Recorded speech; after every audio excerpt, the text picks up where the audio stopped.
Hello, word nerds. Welcome to the dictionary. Maybe I should speak monotone this whole episode. Dictionary, it's a podcast that is all the dictionary words. The first word is, this is a little bit hard to pronounce. It is Italian, and there's a few ways you can say it. It is certiorari. Certiorari. Or certiorari, or certiorari. It's the same. It is spelled Certiorari. It is, I believe, Italian, probably, right? It's not saying, it's saying it's Latin. Certiorari, we'll say that. It is a noun from the 15th century, a writ of superior court to call up the records of an inferior court or a body acting in a quasi-judicial capacity.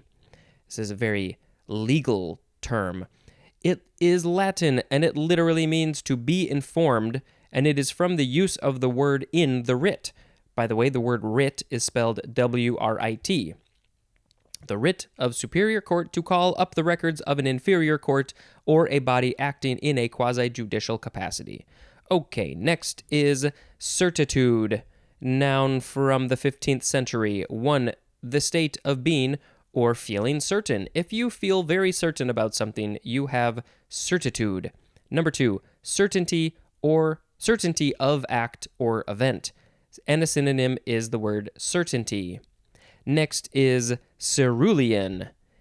Adjective from 1662. Resembling the blue of the sky. Oh, it is cerulean. It is so calm. The color, the blue of the sky is cerulean. It doesn't say anything about calm. I just took it that way. This is from the Latin caeruleus, which means dark blue. I wouldn't call the sky dark blue. It's more of a light blue, really. But, color is fairly subjective. Next we have ceruloplasmin. Ceruloplasmin. Noun from circa 1952, a blue copper binding serum oxidase that is deficient in Wilson's disease. So if you have Wilson's disease, no, it's a serum. It's deficient. I don't understand what that means. We're going to move on to cerumen. Noun from 1741, we have the synonym earwax. It is also called cerumen.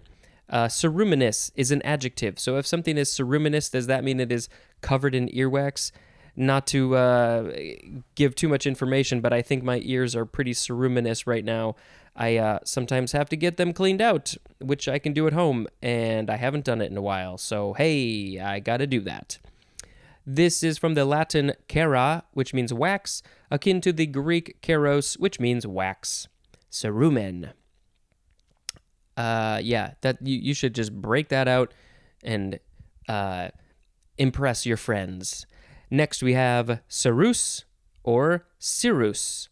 Ceruse. Noun from the 14th century. 1. White lead as a pigment. 2. A cosmetic containing white lead. I feel like there should not be lead in pigments or cosmetics. So I guess if you find something that says it's got cirrus in it, don't get it. I have a sneeze. There we go. Now I feel clear. Ooh, maybe that got the cerumen out of my head. So don't maybe get some cirrus. Talk to an expert, though. I'm not an expert.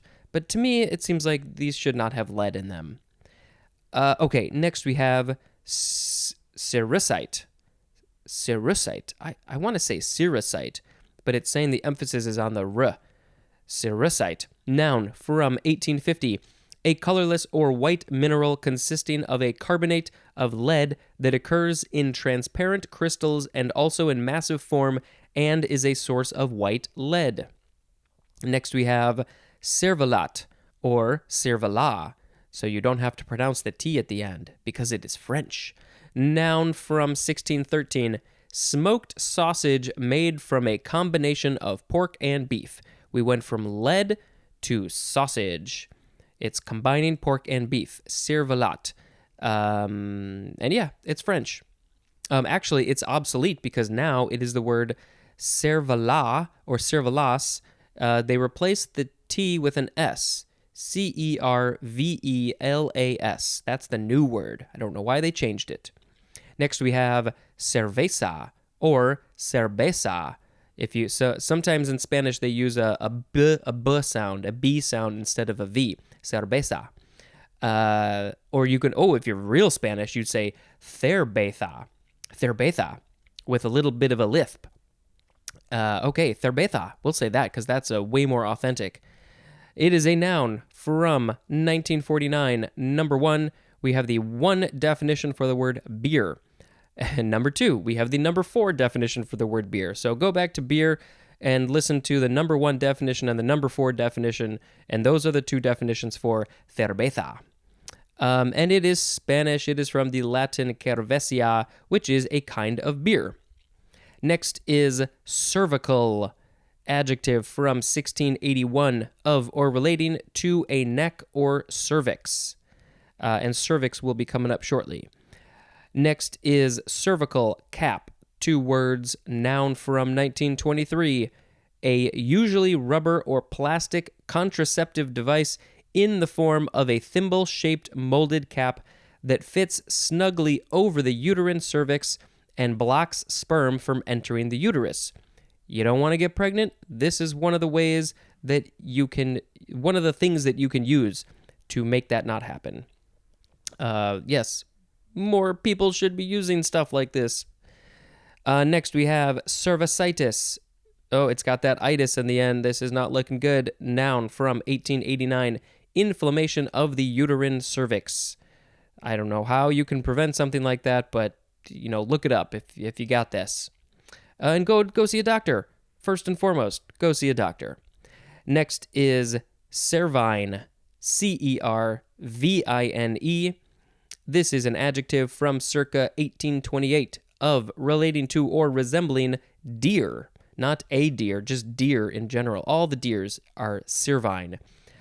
This is from the Latin cervinus, which means of a deer, from the word cervus, which means stag or deer, and there's more at the word heart, H-A-R-T, not the pumping heart in your chest or wherever it is in your body. It's probably in your chest, H-A-R-T. I don't know what that is.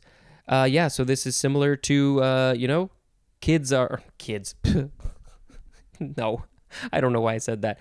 Pigs, P-I-G-S, the pigs. They are porcine. We've talked about this before. Cats are feline. Dogs are canine. Deers are cervine. Next is cervix, C-E-R-V-I-X, noun from the 15th century. This is another one of those words that the plural is cervices. If you have multiple cervixes, which is another approved way to say the plural, cervixes or cervices. I just thought that was funny. That's a throwback to something I talked about before. So if you're not listening to all of these, what's wrong with you? Go back and listen to the beginning. Okay, number 1, the synonym is neck, especially the back part of the neck. So the back part of your neck is the cervix, I guess. Number 2, a constricted portion of an organ or part, especially the narrow outer end of the uterus. That is the first part of where the baby comes out of, if there's a baby up in there. Next is there any etymology? Nah. The next word is cesarean. Okay, so you can spell this 4 different ways, it looks like. C-E-S-A-R-E-A-N, C-A-E-S-A-R-E-A-N, C-E-S-A-R-I-A-N, or C-A-E-S-A-R-I-A-N. I don't expect you to be listening to that. It is often capitalized. It is a noun from circa 1903. The synonym is cesarean section, which will be our next word. Cesarean, cesarean, cesarean, cesarean. Those are adjectives as well. Next is cesarean section, spelled a couple ways. Noun from 1615. Can you imagine 1615 getting a cesarean section? Okay, this is a surgical incision of the walls of the abdomen and uterus for delivery of offspring. If there is a problem with having a vaginal birth, they will do a cesarean section. There are pros and cons to all of these. Depends on the person, depends on the situation. I would assume that in most cases, this is the best option. Yes. What else? It's very invasive, extremely invasive, but sometimes you got to do it. Otherwise, I have to imagine that the invention of this has saved many, many, many lives, both in the kids and the mothers. So this is definitely a good thing. They were like, well, how else can we get in there to get this baby out? I know. Let's just stab him in the abdomen. This is from the legendary association of such a delivery with the Roman cognomen Caesar. So was he delivered cesarean? Is that what it's saying? The legendary association of... Maybe he was. And that's why they call it a cesarean section. Stephen Wright has a great joke. He says, he has a very low monotone voice. I'm sure I've spoken about him in the past. And he says, I was delivered cesarean. You'd never tell, except for the fact that when I leave the house, I go out the window. Next is cesium, or cesium, C-E-S-I-U-M, noun from 1861, a silver-white, soft, ductile element of the alkali metal group that is the most electropositive element known, and that is used especially in photoelectric cells. And then it says to see the element table. It's getting closer and closer with every word the element table is. This is from the Latin caesius, which is a bluish gray. I also like that it's from the alkali metal group. That is the hardcore metal group that sings about alkalis and stuff like that. Okay, next is cesium-133. 2 words. Noun from 1966. An isotope of cesium used especially in atomic clocks, and one of whose atomic transitions is used as a scientific time standard. I think they talk about cesium-133 in that Netflix show Dark, which is a very, very fascinating sci-fi German show on Netflix.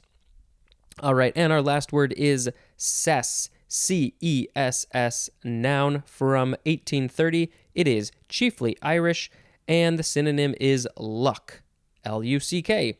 And this is usually used in the phrase, bad cess to you. Well, that's not very nice. And it is probably short for the word success. So they took off the first part. Success, luck, all that stuff. This is very timely because I am recording this 2 days after St. Patrick's Day. I wish I had known that this word existed. So today we had certiorari, certitude, cerulean, ceruloplasmin, cerumen, cerus, cerussite, cervella, cerveza, or cerveza, cervical cap, cervicitis, cervine, cervix, cesarean section, cesium-133, and cess. This is kind of hard to pick because there are some good words in here. Things that are very important.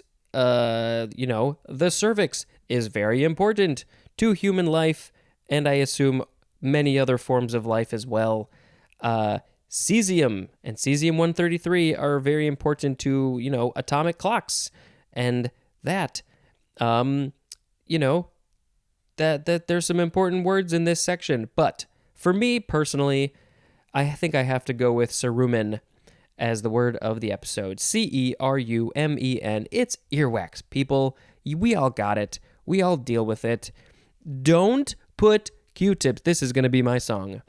Don't put Q-tips in your ear. Don't put Q-tips in your ear. Just don't do it. You can really easily push the stuff back in your head, and I think that's why I have so many earwax problems these days. You guys don't need to know about this. What are we talking about? All right. Then now it's time to talk about the holidays real fast. Today is April 20th in the US and Australia and Canada and the UK and Nigeria and probably other places too. It is 420 Day. It is officially in the internet. It is 420 Day. It is the 8th day of Ramadan. It is... Oh, did I forget to say that yesterday? I didn't see that in the thing. It is Volunteer Recognition Day in the UK. It is, what else?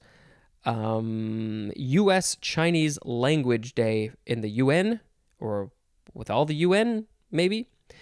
It is also National Look-alike Day, and it is National Pineapple Upside Down Cake Day. So you can make some of that, you can buy some of that, whatever you want to do. I don't care.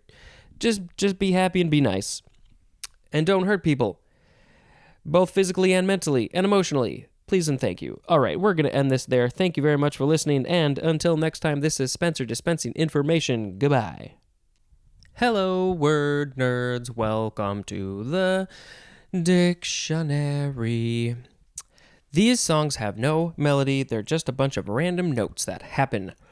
Okay, let's keep on going with this page. The first word is cessation.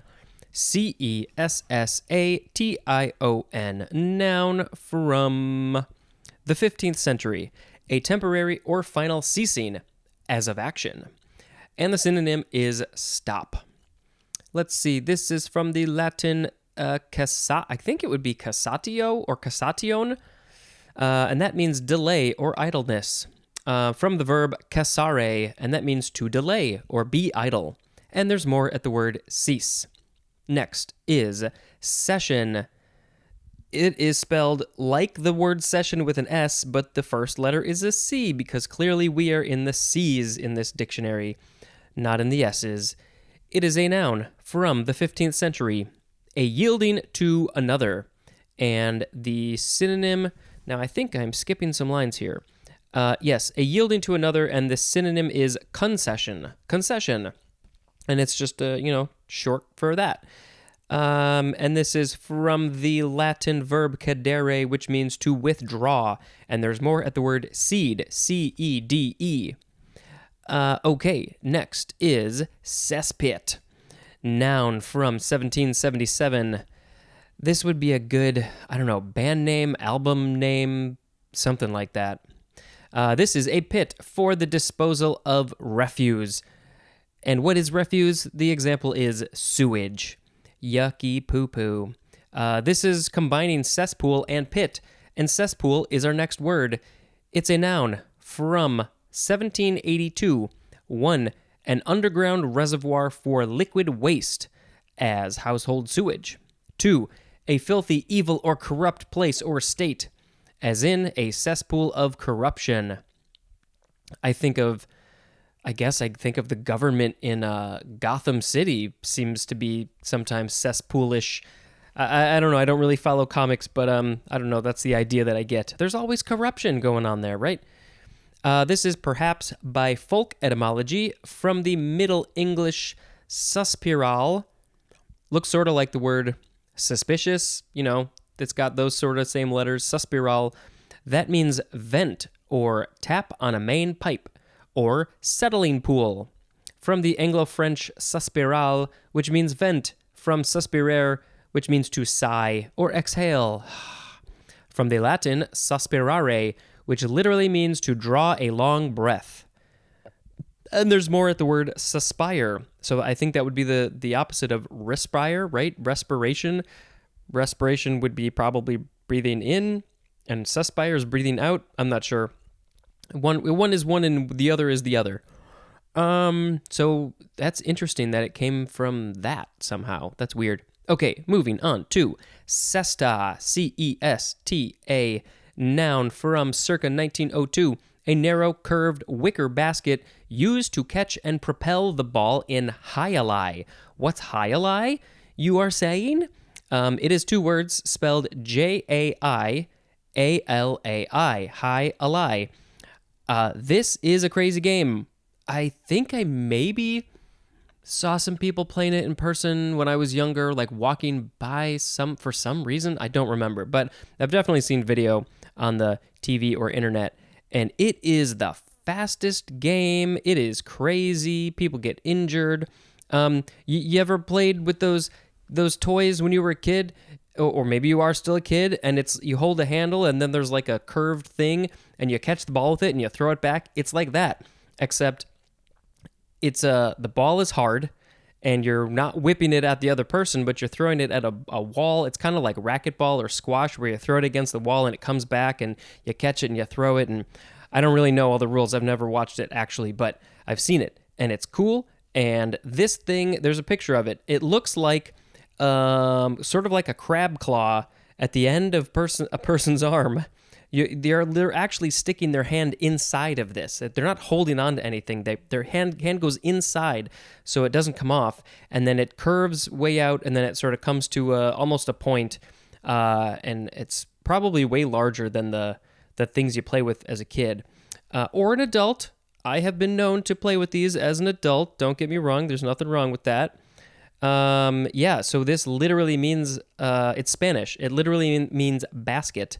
Cesta is basket, and it's from the Latin cista, which means box or basket. And that is cesta. Go watch some highlight. Next is cestode. Cestode. Cestode, noun, from circa 1890. The synonym is tapeworm. That sounds bad and gross. Cestode is also an adjective. So this is from Cestoda, which is the taxonomic group comprising tapeworms. It's ultimately from the Greek kestos, which means girdle, like the thing you wear around your waist. Oh, I wonder if that's because when you have a tapeworm, they eat a lot of the food that you eat and you don't gain weight, and so you get skinnier, and that's what a girdle does. I don't know. I am pulling that out of my butt, but that sort of makes sense to me. Next is cestus, Cestus, lots of SSS sounds. This is the first form. It's a noun from 1557. A woman's belt, especially a symbolic one worn by a bride. A cestus. I'm guessing and seeing that it is also from girdle. It's a Latin word, which means girdle or belt, from the Greek kestos, which means stitched, from kentine, which means to prick, and there's more at the word center. Next, if you were a bride, did you wear a cestus? I have never been a bride. I never will be a bride, so I don't know. I don't know the things that the brides wear, but maybe they know it and I don't. But I have never heard of this before. I mean, I know that they wear the garter belt and they've got the train and the veil and all that, but this is a new one to me. Maybe it's not so common these days. Next is the second form of cestus. It is a noun from circa 1720, a hand covering of leather bands often loaded with lead or iron and used by boxers in ancient Rome. Isn't it illegal to put metal in your boxing gloves? Not back then, I guess. That's that. Next is CETA, all caps. Maybe they say CETA or CETA? I don't know. I'm just saying CETA, abbreviation for Comprehensive Employment and Training Act. Next is citation, CETACEAN, noun from 1835, any of an order of aquatic, mostly marine mammals that includes the whales, dolphins, porpoises, and related forms, and that have a torpedo-shaped, nearly hairless body, paddle-shaped forelimbs, but no hind limbs, one or two nares. What's a nare? One or two nares opening externally at the top of the head. Maybe that's a blowhole. And a horizontally flattened tail used for locomotion. Yeah, a lot of fishes have the tail, it's vertical, but yeah, the whales and dolphins, they've got horizontal tails. Cetacean is an adjective, and cetaceous is an adjective.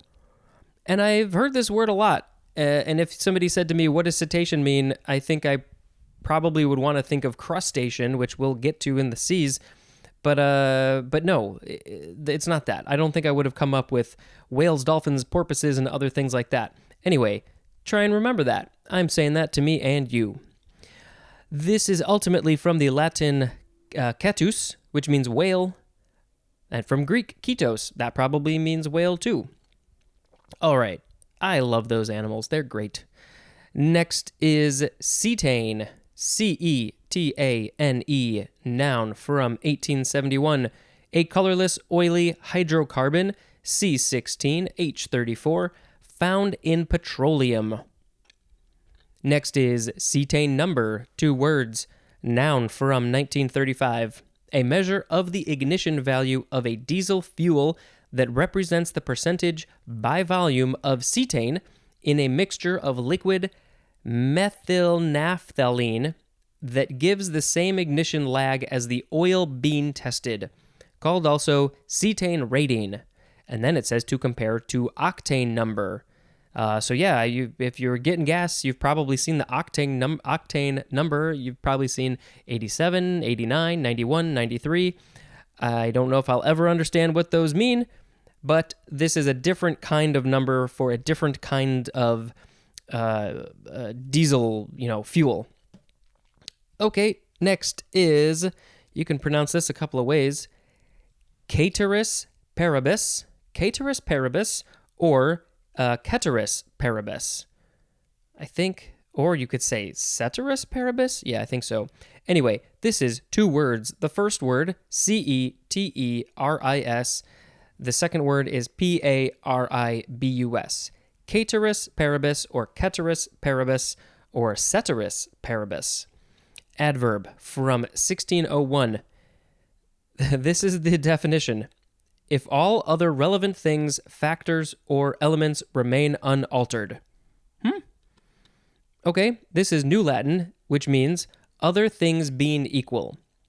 So if all other relevant things, factors, and elements remain unaltered, if none of the other stuff has changed, then this, I'm guessing there's then there would be something. So I guess this is just a Latin phrase that people use sometimes. I'm guessing maybe in the legal system, possibly. Anyway, it's the idea of if everything stays the same, ceteris paribus. Right. Okay, moving on to cetology. Ology. Noun from circa 1828. A branch of zoology concerned with the cetaceans. We learned about those not that long ago, didn't we? Go back a couple of minutes if you forgot. Cetologist is a noun. I don't know if they've done it, but there should be an episode with a cetologist on the podcast Ologies, and maybe I shall have Allie Ward on as a guest here when I get to ology. Or maybe her favorite ology, I don't know. Next is cetus. This is our last word. What? How did we get here so fast? Capital Cetus, cetus, noun from 1825, an equatorial constellation south of Pisces and Aries. And this is from the word ceti, C-E-T-I. It's a Latin word, and it literally means whale, and we learned about that in the word cetacean. So yes, it's a constellation that probably looks like a whale. I was going to say donkey just to be funny, but I chose not to be. And then I said this, and it probably made it even less funny. Okay, so we had cessation, session, cesspit, cesspool, cesta, cestode, cestus, C-E-T-A, cestation. No, that's not that word. Cetacean, cetane number, ceteris paribus, cetology, and cetus. Well, I wanted to pick cetacean as the word of the episode, but I think I shall just post pictures of those animals on social media. If you want to see them and my dumb little jokes on there, you can go. All that information is in the show notes, Instagram, Twitter, Facebook. It's the same thing. I don't know if I'm ever going to do TikTok. And I don't know what other places are out there. But instead of that, I think I'm just going to pick cesspool as the word of the episode because I just like, you hear the word and it evokes such a feeling, doesn't it? Feel like, I don't know, it feels like, it should be a heavy metal song. Not that I'm going to be making a heavy metal song right now, but what are we going to say? What does the definition say? Underground reservoir for liquid waste. Or filthy, evil, or corrupt place or state. A filthy, evil, corrupt place is a cesspool. Cesspool. That's enough nonsense for now. let's talk about the holidays for April 21st, 2021. It is Administrative Professionals Day here in the U.S. It is also World Creativity and Innovation Day. Sounds like it's all over the world. I like that very much. Let's be creative and innovative. It is the 9th day of Ramadan. That is a Muslim observance. It is also Administrative Professionals Day in Canada and the UK. In Canada, it is the National Canadian Film Day. They make some good films, don't they? In the UK, it is National Tea Day. Drink some tea. They drink it every day at tea time. In Russia, it is Local Self-Government Day. In India, it is Rama Navami. And in Brazil, it is Tiradentes. I don't know what that is. Let's see, what else? It is Civil Service Day in India. The Rastafari movement has Ground Nation Day. Not Ground Nation, Ground Nation. Not sure what that is. In Mexico, Heroic Defense of Veracruz. In North Korea, it is Kang Paksok's, I don't think I said that right, Kang Pansok's birthday. In Indonesia, it is Kartini Day with a K. In Russia, no, we said that. It is in Kenya. It is National Tree Planting Day. Please, please, we need more trees. Please, please, we need more trees. Plant those trees everywhere so they can make some leaves. In Texas, it is San Jacinto Day. In the Falkland Islands, it is the Queen's official birthday. It's her official birthday. It's not the day that she was born, but it's her official birthday today. In Brazil, it is, we said that. In Vietnam, it is Vietnam Book Day. And the more fun holidays, let's see, we said that. Oh, okay, so we had a couple of these already. The additional ones are National Bulldogs Are Beautiful Day. Yes, they are. It's also National Kindergarten Day. I went to kindergarten, how many years ago was that? Math is hard. 36? My brain literally stopped working. Yeah, almost 36 years ago. That was a long, long time ago. And if you are a bulldog, just please know that you are beautiful in my eyes. And I hope other people's eyes too. That is going to end this episode. Thank you very much for listening to me talking about this stuff. Until next time, this is Spencer dispensing information. Goodbye. Hello, word nerds. Welcome to the dictionary. Welcome to the dictionary. Hey, if you would like to write a song, a very, very, very, very short theme song to introduce an episode, that would be fun. I'm looking short, 5 seconds, 15 tops, right? Let's do this. Make me some music. I may only play it once if I play it at all. But that could be a fun thing. Let's make this more interactive because clearly my songs are not cutting it. Okay. Oh, and I have to say, we're at the end of page 203. The top of the page says the last word of this page is Chadless, which is another form of the word Chad. But then there's another word after that. It is Chadic. So why, which you can see in the title of this episode, Chadic does not go on to page 204. So why doesn't it say Chadic at the top there? Tell me this. What's up with this? What's going on? All right. Please write me a review if you are enjoying this podcast. If you are listening at all, I would love a review. Say how much you hate it, say how much you love it, say how indifferent you are about it, say how much your grandma likes it, but make it 5 stars. That would be just wonderful. And follow me on social media and send me messages and send me an email. Tell me what you think. That's where you can send the theme song that you make. You can send it to dictionarypod@gmail.com.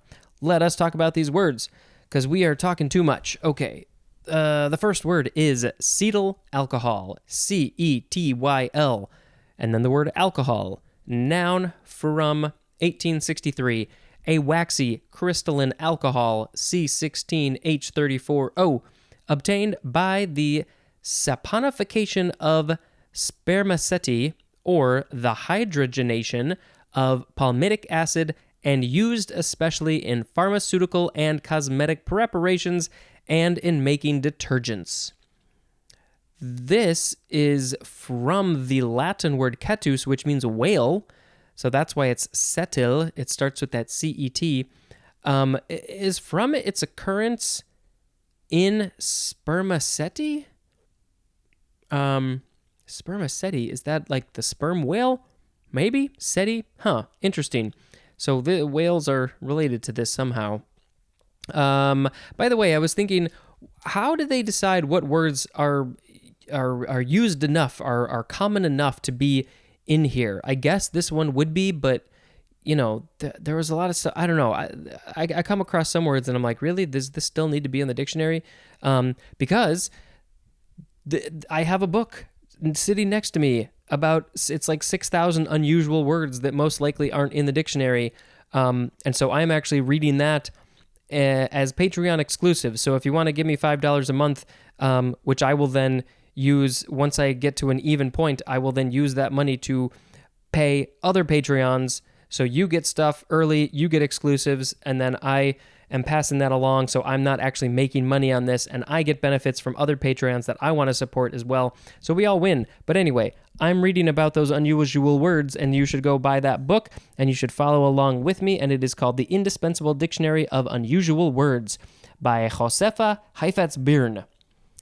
Anyway, it's a fun thing that I'm doing, and I'm learning some very strange words. And I just think it's fun. Okay, we gotta go. Come on, let's do this. Okay, now it is abbreviation time. CEU, all caps, abbreviation for Continuing Education Unit. Next is ceviche, C-E-V-I-C-H-E. This is the variation of ceviche spelled with an S. So I'm sorry, you're not going to get to learn what that is until we get to the S's. CF is next, all lowercase, abbreviation for one, calf, like C-A-L-F, like the cow or the muscle in your leg. Two is the word compare, and that the abbreviation is CF because this is from the Latin confere, which is the imperative of the word confere, which means to compare. So compare stands for CF is that. You got it? You got it. Next is CF with a capital C. This is a symbol for Californium. Next is CF, all caps, abbreviation for 1, carried forward, 2, centrifugal force, 3, cost and freight, and 4, cystic fibrosis.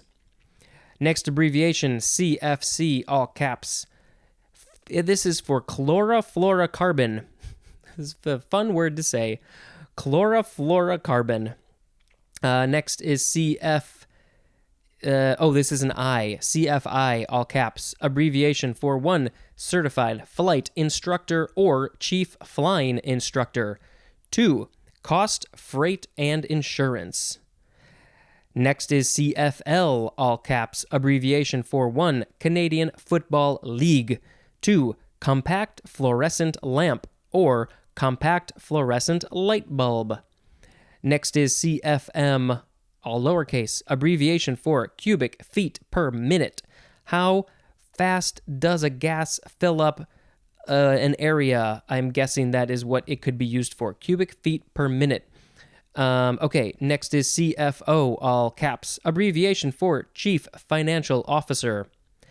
Next is CFP, all caps, abbreviation for Certified Financial Planner. Next is CFS, lowercase, abbreviation for cubic feet per second. So we had cubic feet per minute and cubic feet per second. Next is CFS, again, all caps, abbreviation for chronic fatigue syndrome. You're always tired. It's probably something not to be joked about. Next is CG, lowercase, abbreviation for centigram. 1/10, 1/10 of a gram. No, 1/100th of a gram. I'm dumb. I think a decigram would be 1/10 of a gram. Next is CG, all caps, abbreviation for 1, center of gravity, 2, Coast Guard, 3, commanding general. Next is CGI, all caps, abbreviation for A couple of things. Computer-generated images or computer-generated imagery. Next is CGS, all lowercase, abbreviation for centimeter gram second. And I think we read that whole thing before. Centimeter gram second. We have length, weight or mass, and time. Next is CGT, all caps, abbreviation for General Confederation of Labor, and it is abbreviated to CGT because it is French. The original French is Confédération Générale du Travail. I probably said that 50% correctly. Next is CH, all lowercase, abbreviation for 1. Chain, 2. Champion, 3. Chaplain, 4. Chapter, 5. Chief, 6. Child or children, and 7. Church. Next is CH, all caps, abbreviation for 1. Clearinghouse, 2. Courthouse, or 3. Custom house. Okay, the abbreviations are done for a while. Next word is Chablis. Chablis, yep. It is capital Chablis. Does anybody say Chablis? Chablis. Some people, the plural would be Chablis. Yeah, I guess so, but it's spelled the same way. This is a noun from 1668. 1. A dry, sharp, white burgundy wine. I don't think I would like this because I don't care for the dry.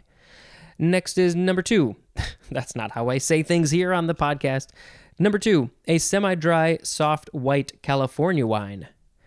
This is from the French town Chablis. So they make Chablis in Chablis. Next, this is a fun one. Cha-cha. CHA-CHA. Noun from 1954. I have a feeling it's older than that. A fast, rhythmic ballroom dance of Latin American origin with a basic pattern of 3 steps and a shuffle. Da, da, da, da, da, da, da, da. I don't know how it goes. If I feel like doing the research, maybe I'll put in a clip, but we'll see how much work I want to put into this.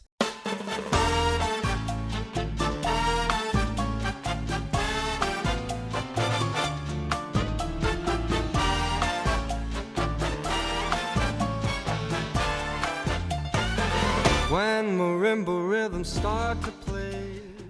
This is American Spanish, and that word is cha-cha-cha. So we shortened it to cha-cha, because we didn't have time to say cha-cha-cha. Cha-cha-cha, cha-cha-cha. Okay, next we have Chacma baboon. 2 words. Chacma is C-H-A-C-M-A. Chacma, or chacma. Noun from 1896. A large, dusky baboon of southern African savannas, called also just chacma. This is, the scientific name is Papio ursinus, and this is how do you say this word? Khoi, koi koi. That I think is the language that named this chacma baboon. Koi koi or choi choi. I don't know. I'm probably saying that 25% correctly. Okay, next is chacon. Chacon. It is spelled C-H-A-C-O-N-N-E. When I say those multiple pronunciations, I'm literally, as close as I can reading all the different options because there are different ways to say it. Chacon is a noun from 1659. 1. An old Spanish dance tune of Latin American origin. Well, again, maybe I need to find a clip of this.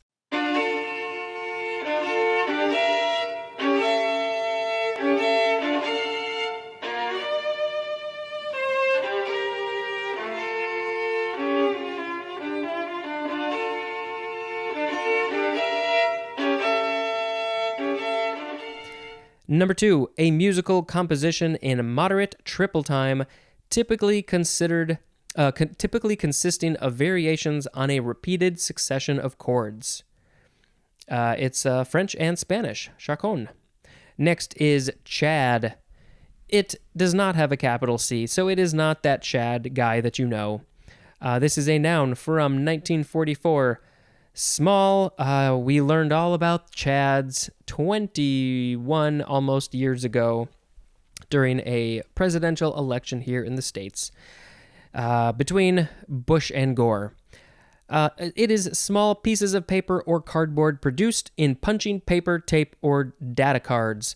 Also, a piece of Chad. And Chadless is an adjective. It has no Chads. All the Chads are gone. Okay, our last word is Chadic or Chad.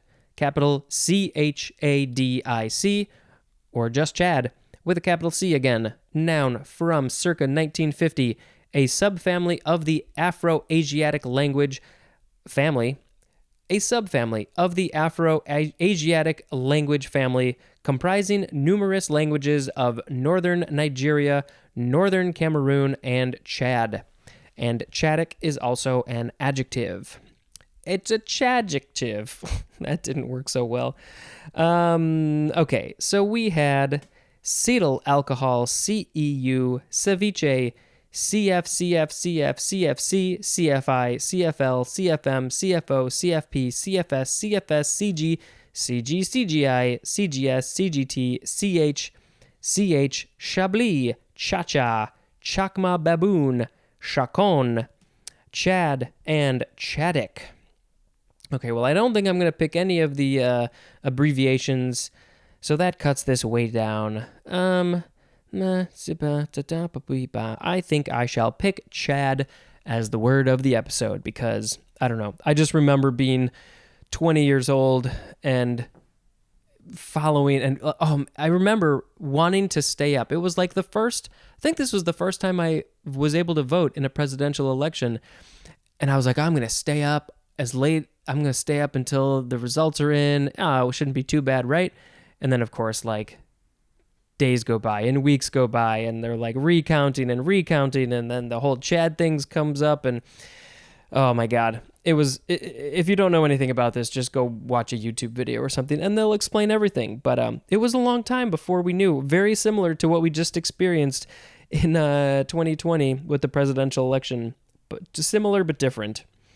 Okay, those are all the words. I hope you have enjoyed all of that.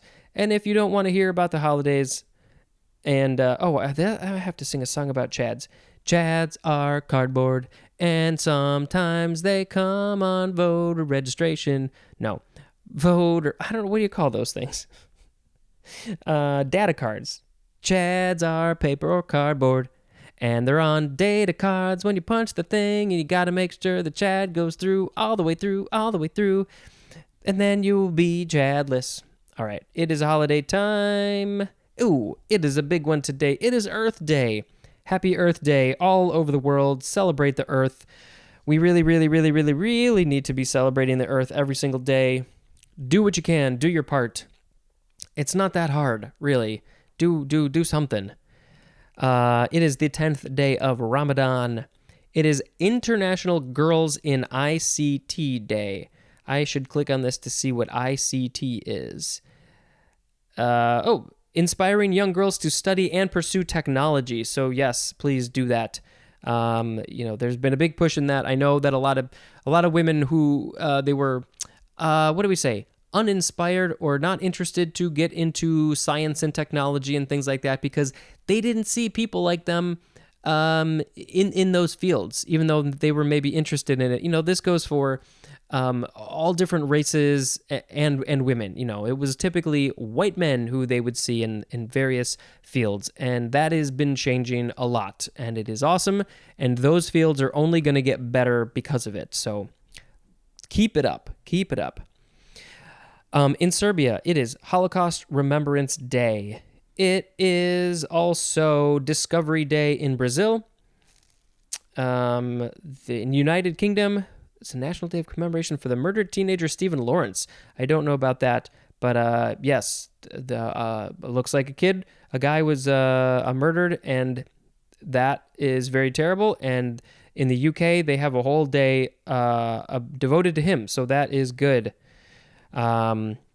All right. And our fun holiday, in addition to Earth Day, it is National Jelly Bean Day. So I guess go eat some jelly beans and plant a tree and eat less meat and dairy because they are not good for the environment. And go buy an electric car and fill it with jelly beans. No, that's a bad idea. All right, we're going to end this episode. Thank you very much for listening. And until next time, this is Spencer dispensing information. Goodbye. Hello, word nerds. Welcome to the dictionary. Song, theme song. We're now at the top of page 204, and our first word is, I think it is pronounced cheddar or chador, Chador. It is a noun from 1525. A large cloth worn as a combination head covering, veil, and shawl used by usually by Muslim women, especially in Iran. So obviously I have not heard of this, and I shall post a picture because, it's important for us to learn about these things that we don't know about. It says it is a Hindi and Urdu and Persian word from the Hindi Kadar, Caddar. I am sure I am not pronouncing that correctly. That is the Hindi word, and then the Urdu word is chadar, Chaddar, and the Persian is basically the same as that. Okay, next is chabol or jebel, I guess. We'll say chabol for this one. Chaebol. Noun from 1984. A family-controlled industrial conglomerate in South Korea. This is from the Korean word chaebol. From che, which means wealth or property, plus pol, which means faction or clan. So it's a group all about wealth and property. I am not familiar with this. It is a chaebol. Next is Kita, Chaeta. These first few words in this episode are hard to pronounce for me because they are not pronounced the way that they are spelled. But yes, these are words. So this is Kita, noun from circa 1866. Synonyms are bristle and seta, Seta. So that's not terribly helpful if you don't know what those are. Bristle, the only thing I can think of is like bristles on a brush, but maybe that's a different definition. I don't know. But ketel is an adjective. This is from the Greek chati or kati, which means long flowing hair. Interesting. So that helps a bit. Okay, next we have ketognath.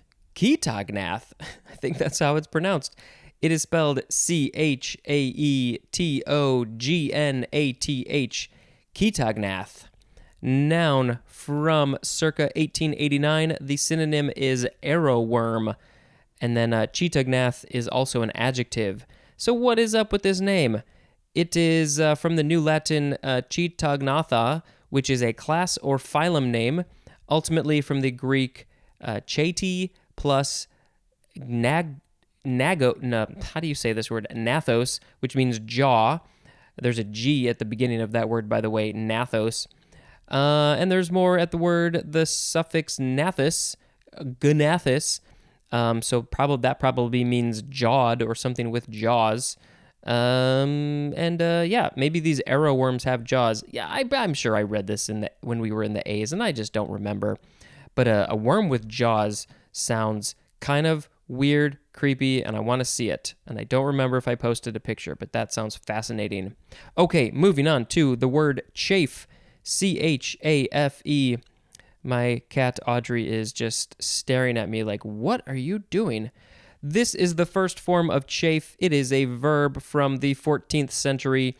Number one, we are starting with transitive. Number one, synonyms are irritate and vex. Number two, to warm by rubbing, especially with the hands. 3a, to rub so as to wear away. And the synonym is abrade. Abrade, as in the strap chafed his skin. This is definitely the definition that I think of mostly when I think of chafe. 3b, to make sore by or as if by rubbing. Don't you hate it when you're walking or running for a long time and your thighs start rubbing up against each other? This is a thing that some people have to deal with, and it is not fun. No, you're not allowed on those pillows, Audrey, please and thank you. I'm going to put the blanket over your head like I did that other day, and then you're just going to sleep because you're so cozy all up in there. Okay, cool. So where were we? Now we are on intransitive for chafe. 1, to feel irritation, discontent, or impatience. Synonym is fret, as in chafes at the rules. Number 2, to rub and thereby cause wear or irritation.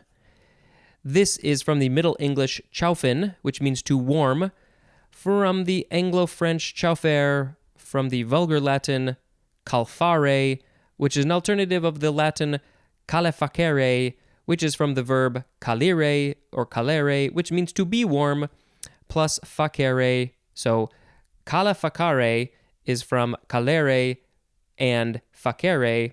So calere means to be warm and facere means to make. So make warm. That is calefacare.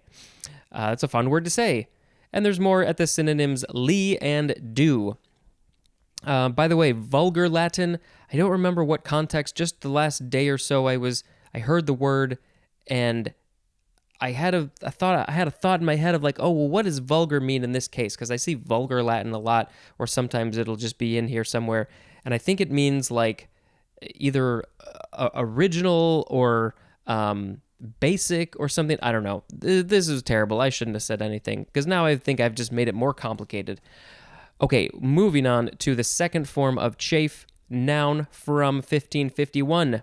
1, a state of vexation. Synonym is rage. I am so chafed by things and stuff. Number 2, injury or wear caused by friction. And then also the synonyms friction and rubbing.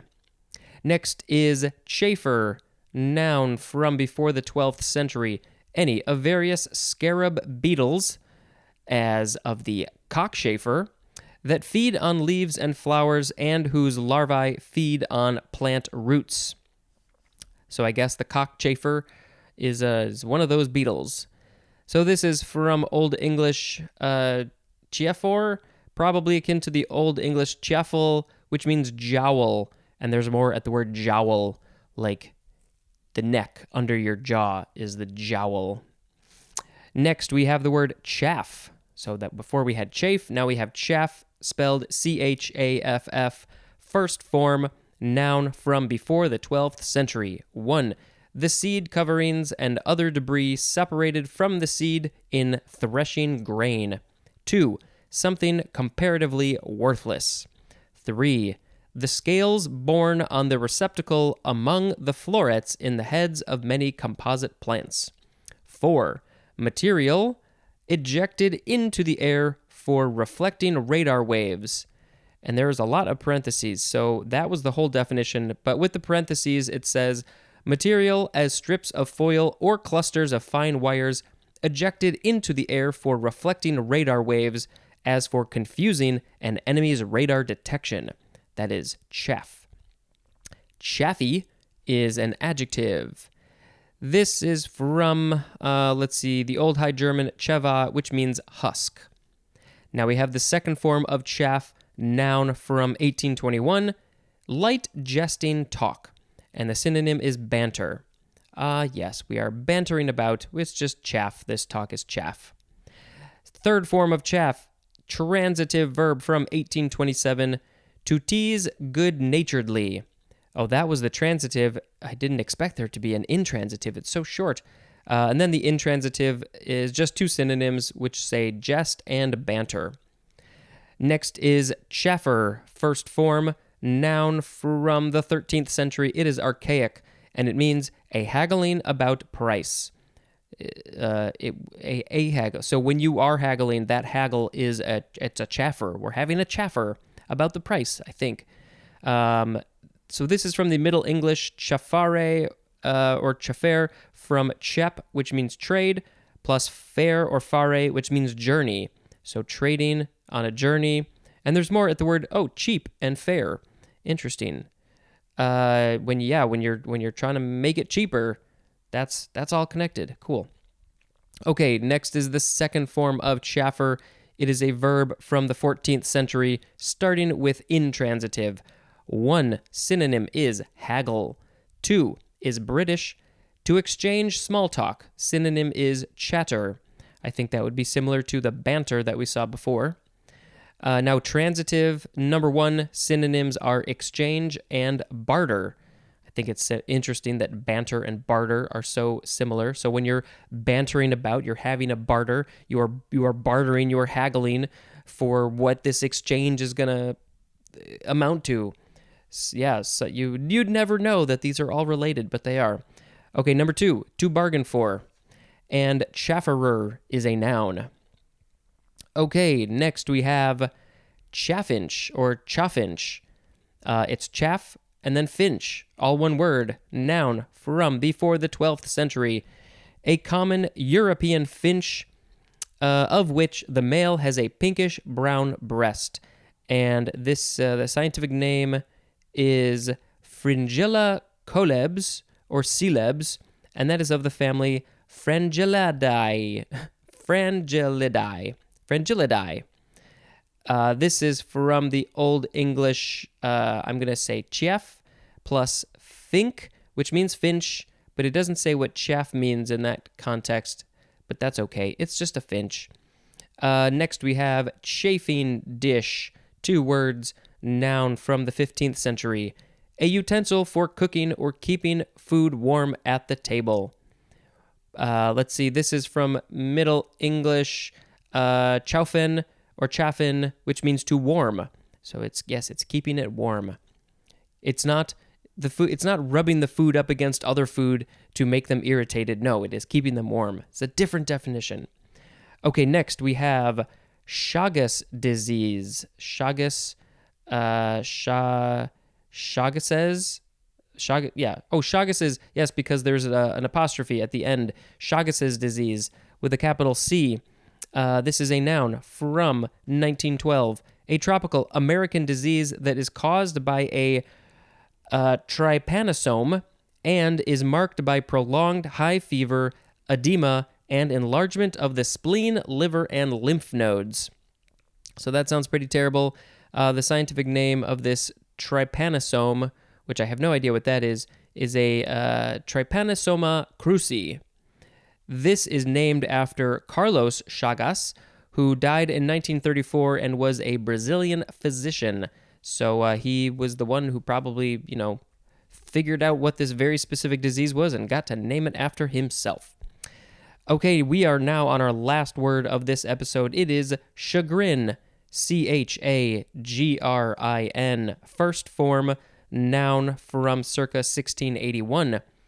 Disquietude or distress of mind caused by humiliation, disappointment, or failure. And this is a French word from their word, chagrin. It's the exact same word, which means sad. Oh, chagrin. I'm feeling like, is there a connection to our word grin, and it's the opposite of grin? I don't know. I'm making this up, but it maybe makes more sense, or maybe makes some sense, but it's probably very wrong. But let's look at the second form of chagrin. It is a verb. I think it's just transitive from 1733. To vex or unsettle by disappointing or humiliating. As in, he was chagrined to learn that his help was not needed. Oh, he wanted so badly to help. That's how I feel. And then they said, no, we don't need your help. Why did they say they don't need his help? Either, this is not a thing. We don't need to focus on that. We're talking about the word chagrin. He was chagrined. That's all that matters. Okay, so we had cheddar, chabol, ketagnath. Sorry, those words threw me. Chafe, chafer, chaff, chaffer, chaffinch, chafing dish, Chagas's disease, and chagrin. I honestly am not sure what I want to pick as the word of the episode. Let's see. Maybe I shall pick chafing dish as the word of the episode because it keeps your food warm, and you want to eat warm food, and you just got to eat it before it's cold. Sometimes you can't eat it right away, so you need a chafing dish. I like my food to be warm. These songs are getting worse and worse, aren't they? You know, I would be so bad at like some sort of on the spot song battle or rap battle. My brain just doesn't come up with the words very quickly. Chafing dish.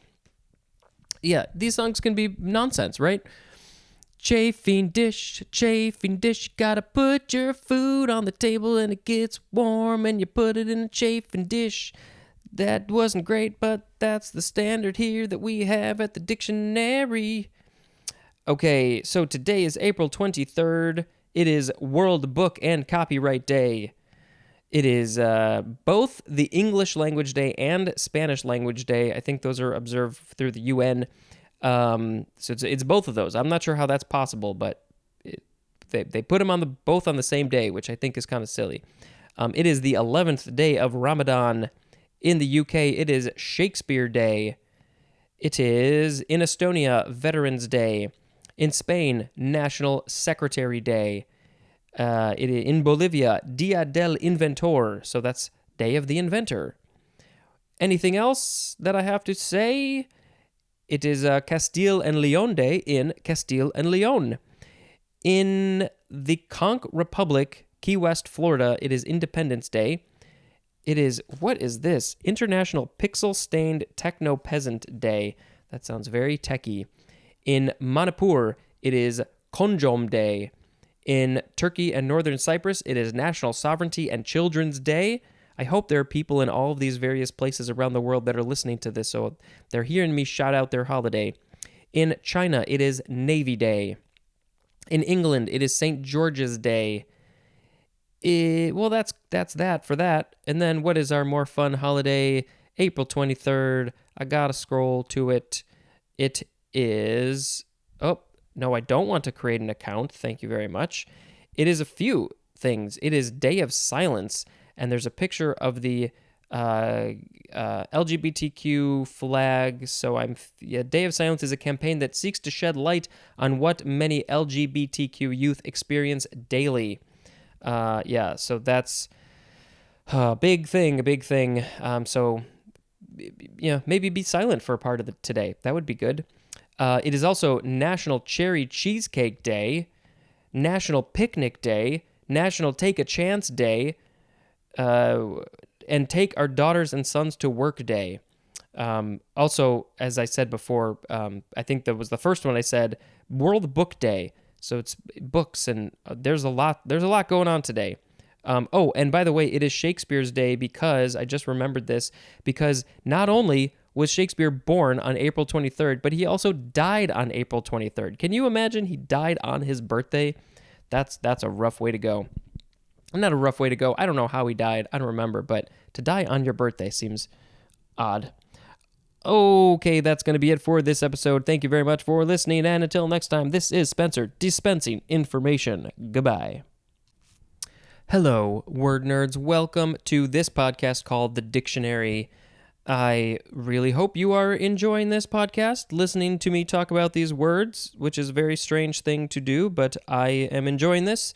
And hey, if you like it, why don't you go write a review? It literally takes mere seconds. You click the 5 stars, you click write a review, you type in a few words. Hey, it's great. Go listen. That's all I need. I just need some validation, please and thank you. Okay, the first word is chai, C-H-A-I. It is a noun from 1974. This was not planned, but I literally just had some chai this morning. It is a beverage that is a blend of black tea, honey, spices, and milk. And, obviously who makes it, they're going to have a slightly different recipe. But it's really about spices in black tea. I think that's sort of the main thing. So what's funny, is it funny? I don't know. I find it funny. So it is from a few languages. The Turkish word kai, chai, it's spelled C-A-Y. Also, the Russian, Persian, Hindi, and Urdu word chai, C-H-A-Y, which means tea. So this is the funny thing, I think, is that when we say chai tea, we are literally saying tea. So you don't have to say chai tea. You just say chai because it means tea. But it's a certain kind of tea. Anyway, I like this stuff. I do like the sweet stuff, so I want to make sure that it's got some good sweetness in there. But everybody makes it differently, and I like that good spice for some reason. And I think I got a burp coming because I just had some water. There we go. Okay, sorry if that bothers you. Next is the word chain. CHAIN. First form. Noun from the 14th century. 1A, a series of usually metal links or rings connected to or fitted into one another and used for various purposes, as support, restraint, transmission of mechanical power, or measurement. 1B, a series of links used or worn as an ornament or insignia. 1C1, a measuring instrument of 100 links used in surveying. It's got to have 100. 1C2, a unit of length equal to 66 feet, about 20 meters. I have not heard of that. A chain length is 66 feet or 20 meters. Number 2, something that confines, restrains, or secures.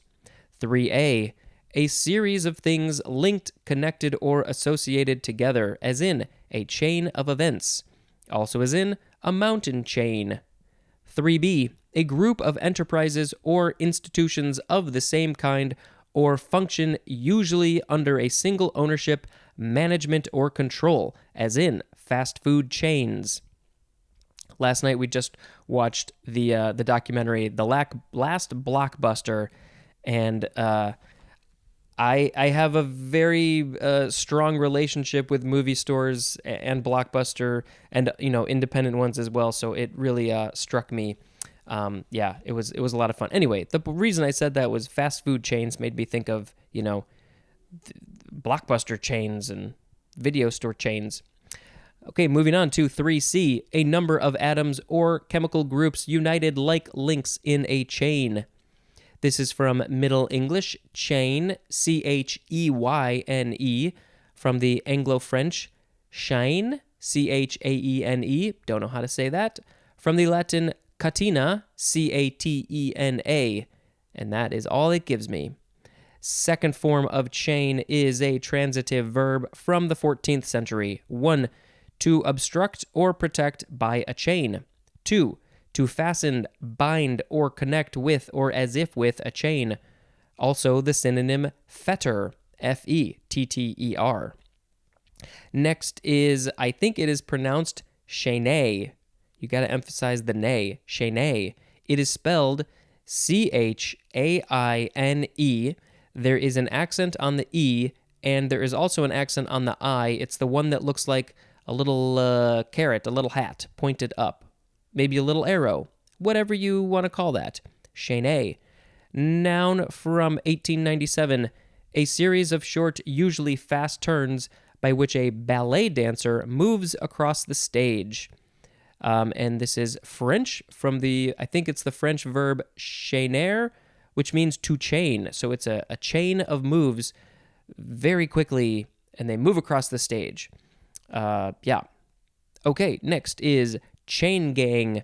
2 words, noun from 1830.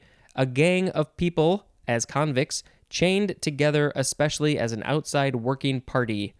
They are not having a party, trust me. This is not a party.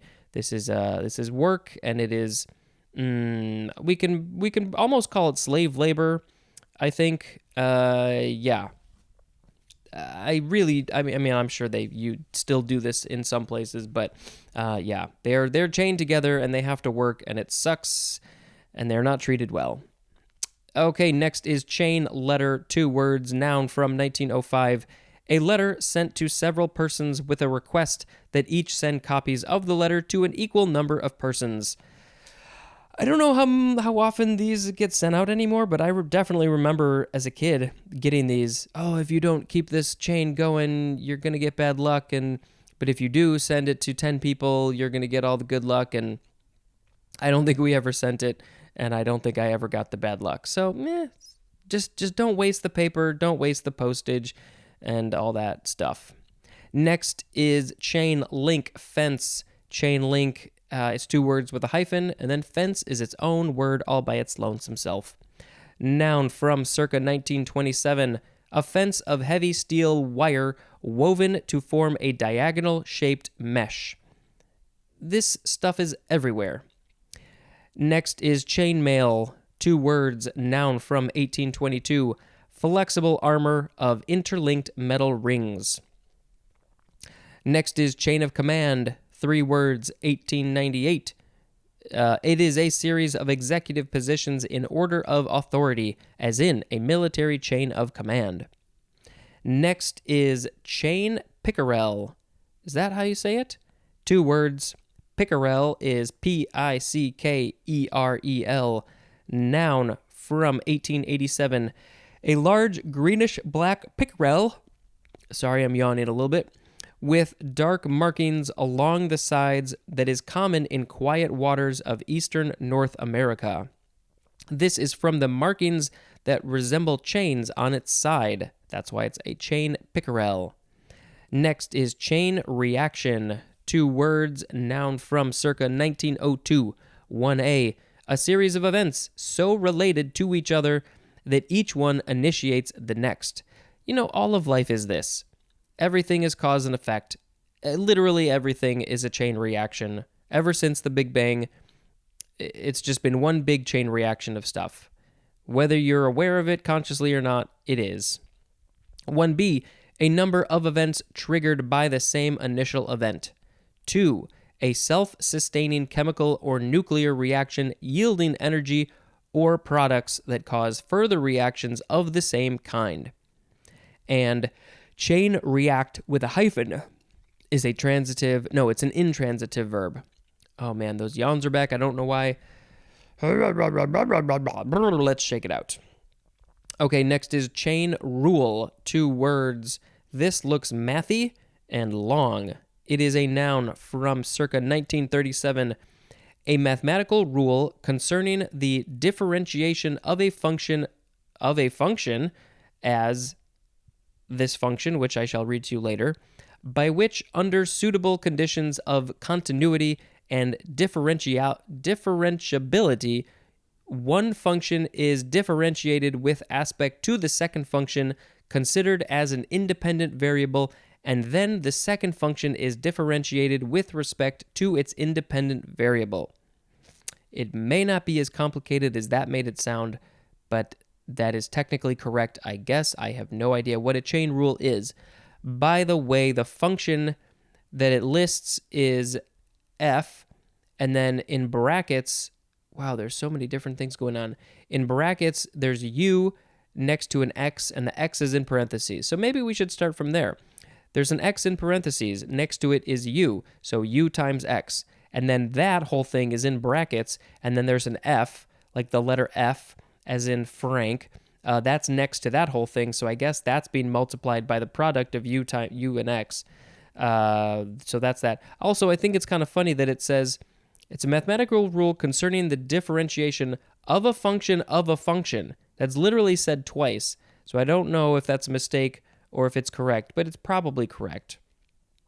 Let's move on to chainsaw. 2 words, noun from 1944, a portable power saw that has the teeth linked together to form an endless chain.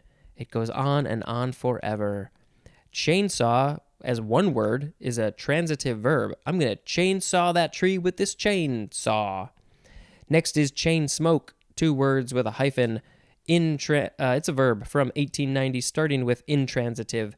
To smoke, especially cigarettes, continually. Just one cigarette after another cigarette after another cigarette. It's a chain. The transitive definition says to smoke, as cigarettes, almost without interruption. Chain smoker is a noun. Please don't smoke. It's like really one of the worst things for you. Next is chain stitch. 2 words, noun from 1820. 1, an ornamental stitch, like chain links. 2, a machine stitch forming a chain on the underside of the work. And our last word is chain store. 2 words, noun from 1910. one of numerous, usually retail stores, having the same ownership and selling the same lines of goods. Like Blockbuster. So our words today were chai, chain, chain gang, chain letter, chain link fence, chain mail, chain of command, chain pickerel, chain reaction, chain rule, chain saw, chain smoke, chain stitch, chain store. There's part of me that wants to put the next word, which is at the top of the next column, in with this one because it starts with chain, but then I'm breaking all my rules, so I won't do that. Let's see. I was tempted to pick chain mail. I don't know. I think it's just fascinating that people made this. When they were making Lord of the Rings, there were like 2 people who made all the chainmail, and they literally made it by, with metal and twisting the things, and supposedly they wore off their thumbprints or fingerprints on, I think, their thumbs and their index finger because they did so many of these things, which I think is a just crazy, crazy, crazy story. But me being me, I think I have to pick chai as the word of the episode. Black tea and spices. You can put some milk in there too. This is chai tea. You don't have to say the tea. You can just say chai. And I thought, am I remembering correctly that if you say the words backwards, chai tea, I don't know. I thought there was some palindrome with chai. Yeah, I don't know. There's something in there. I just can't think of it off the top of my head. Let's talk about some holidays. In the U.S., April 24th, it is Independent Bookstore Day, so please, please, please go support your independent bookstores. They need it. It is International Day of Multilateralism and Diplomacy for Peace. We need it. It's the 12th day of Ramadan. On the 12th day of Ramadan, my true love gave to me. I don't have any clever thoughts for this because I don't know enough about Ramadan. It is, in the UK, it is Trevithick Day. Trevithick? What is this? Seeks to commemorate British inventor Richard Trevithick and his contributions. He was an inventor and an engineer, and he did a bunch of stuff. It is World Veterinary Day in India. What else is it? What other holidays can we celebrate today? In Niger, it is Concord Day. In Nepal, it is Democracy Day. It is Fashion Revolution Day and Labor Safety Day in Bangladesh. That's, I don't know, there's something not connecting because they're both, whatever. In Australia and Canada, it is Champignon Day. In India, it is National Panchayati Raj Day. It is St. Mark's Eve. I don't know where that is. In the Gambia, it is Republic Day. It's also World Day for Laboratory Animals. So I think World describes the day. International Day of Commemoration for Animals in Laboratories. I really, really hope that we can get to a point where we don't need to be testing animals for things. I really understand the science behind it, but I'm not a big fan of it because, animals have unique personalities and they are sentient and they have feelings and emotions too. So, those are my thoughts on that. But let's talk about some fun holidays. It is National Pigs in a Blanket Day. I probably won't feel motivated to make any vegan pigs in a blanket, but those are a fun snack. And then it is also National Skipping Day. I don't remember the last time I skipped, so maybe I'll skip today. That's all I got to say for this episode. Thank you very much for listening, and until next time, this is Spencer dispensing information. Goodbye. Hello, word nerds. You must be one if you decided to listen to this at all. Okay. The first word, I don't know about this whole theme song thing. I really like it, but I would love if you were to send me a theme song. It's going to be a while before they make it to an episode because I record these so far in advance, it's just been a few days since I mentioned that. But yeah, record me a theme song for this podcast. It's called The Dictionary, hosted by Spencer. And 5 seconds, 10 seconds, that's all I need. Sorry, I just had some water. Okay, the first word is chain wheel. All one word, chain and wheel. Chain, wheel, chain. What? That's the same thing. Chain, wheel. I think they literally in the pronunciation guide say that one of the ways you can say it is wheel. Chain, wheel. Noun from 1845, and we just have the number one definition for the word sprocket. Spacely's sprockets. Okay, next is chair. The thing that you sit on. Chair. First form noun from the 13th century. 1a, a seat typically having 4 legs and a back for one person. You can't fit 2 people on a chair. 1b, synonym is electric chair, and this is used with the word the chair. That's a very bad way to kill people. 2a, an official seat or a seat of authority, state, or dignity. 2b, an office or position of authority or dignity. 2c, the synonym is professorship, as in holds a university chair. 2d, we just have the number one definition for the word chairman, which we shall get to soon. 3, a sedan chair. Is that the sedan, like a car sedan? I don't know. Or maybe it's a specific kind of a chair, a sedan chair. 4, a position of employment, usually of one occupying a chair or desk, specifically the position of a player in an orchestra or band. First chair, second chair. Number 5, any of various devices that hold up or support. What does the etymology have to tell us? From, let's see, the Latin cathedra, from the Greek cathedra, from kata, which means down, plus hedra, which means seat. You sit down. There's more at the word sit. You put your seat on the thing and you put it down. That's where the word chair comes from. Okay. Oh, and actually, that we had that word cathedra and cathedral. The cathedra, I think, was it the cathedra is the chair for like a bishop, and then the cathedral is the place that the chair is in. Is it here? I think I found it. The cathedra. It is a bishop's official throne. So yeah, that's straight from Greek there, and it means seat and down. Cool. Okay. Second form of chair, verb, transitive verb from 1552. 1, to install in office. 2, is chiefly British. To carry on the shoulders in acclaim, as in, we chaired you through the marketplace. What? That is a quote from A.E. Houseman. We chaired you through the marketplace.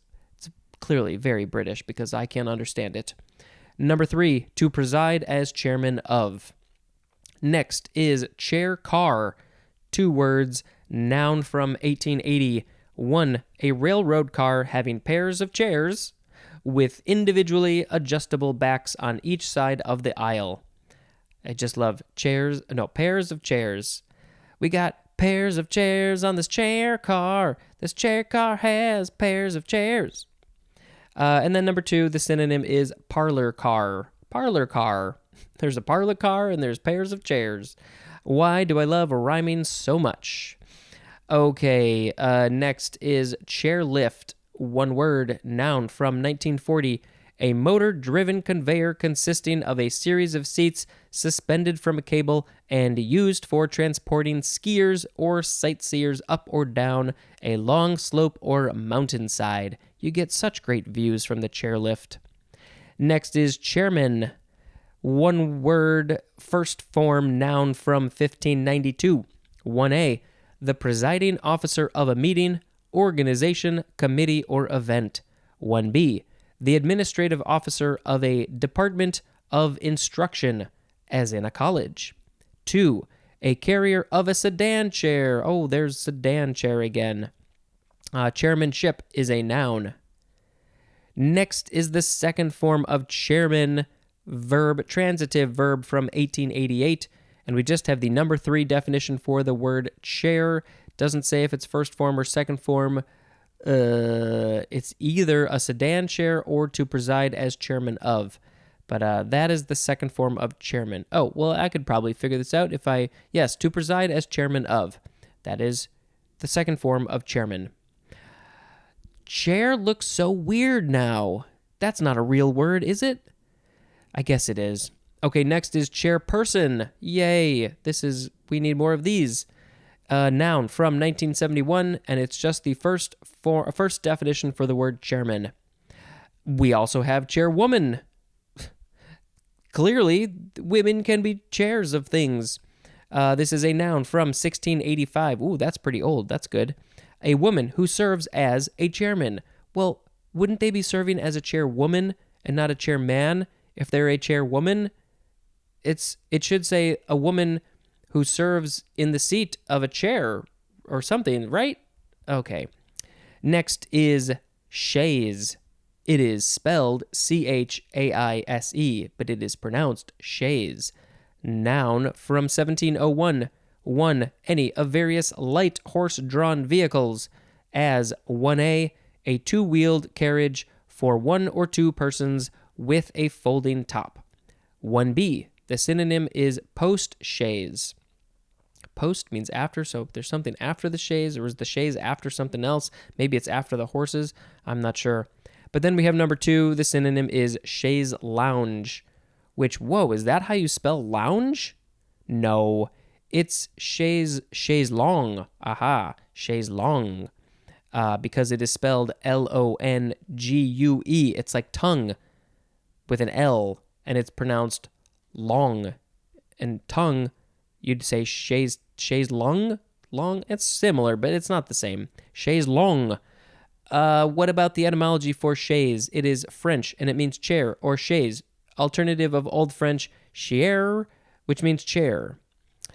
Okay, here we go. So we have both chaise long and chaise lounge, but we are going to do chaise long first. I hope I'm spelling that or saying that correctly. It is a noun from 1800, a long reclining chair. And yeah, it's French. It literally means long chair. Long. Get it? There is a picture of a chaise longue, and it's a long chair. It really looks like a sort of fancy deck chair, or like a chair that you'd have at the beach, where like the bottom, in those things, the bottom is flat, but in these it's actually curved, so it goes with the bend of your leg. I think that would be a lot more comfortable, actually. It also has some upholstery on it, so it's not as flat as the one's beach chair. There's 2 armrests, and they've got some fabric on top. It looks very, very comfortable. And then at the bottom, for your feet, there's a place to put your feet up there. So maybe I want a chaise long. I think that would be very comfortable. Okay, so next we have chaise lounge. I'm guessing that this came straight from chaise long because the English people couldn't say long. They had to say lounge. So this is 2 words.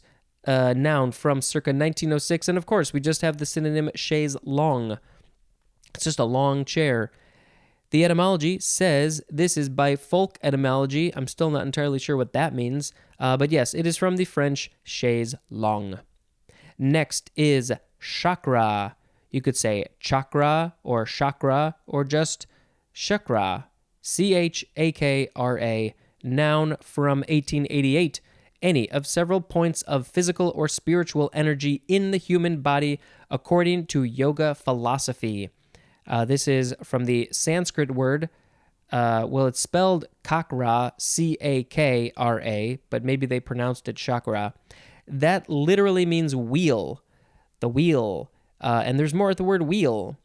So why is that a wheel? Is the chakra kind of like a wheel, a spinning wheel, and you have a bunch of them? You've seen pictures. I'll post a picture, but you've got 8 chakras starting at your head, going to sort of your groin area. I sort of like the idea of this. I don't know how much science there is, how realistic this is. There's sort of points of energy in your body. I've heard a lot of people that, I think they feel very strongly that they can either control it or feel the chakra or something. I've never really been able to do that, but I like the idea of it. So I don't know. I don't know about that. That's all I got to say about chakras. Let's see. We are moving on to Kalasa or Kalesa. It is spelled Chalaza. Kalesa. We'll say that. Kalesa. Noun from circa 1704. 1. Either of two spiral bands in the white of a bird's egg that extend from the yolk and attach to opposite ends of the lining membrane. And then see the egg illustration, which I shall describe to you at a later date. 2. The basal part of a plant ovule where the nucellus is fused to the surrounding integument and to which the funiculus is usually attached. There were so many words that I did not know, I was not prepared for, but yes, lots of plant cell ovule related things, I think. And kalazal is an adjective. This is a Greek word, and it means hailstone. Okay, hailstone, sure. Next is Chalcedonian. Chalcedonian. Chalcedonian. Adjective from 1758 of or relating to Chalcedon or the ecumenical council held there in AD 451, declaring monophysitism,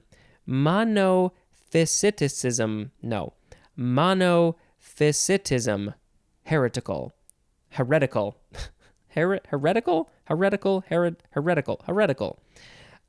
So they declared in this ecumenical council in 451, they declared this monophysitism, they declared that heretical, and that's Chalcedonian. Okay, and Chalcedonian is also a noun. Maybe our next and last word will help a little bit. This is a word that I always have trouble pronouncing because I don't feel confident, but I have found out that there are so many different ways to say this word. Whatever way you say it is probably fine. You can say it Chalcedony. Oh, it's spelled Chalcedony.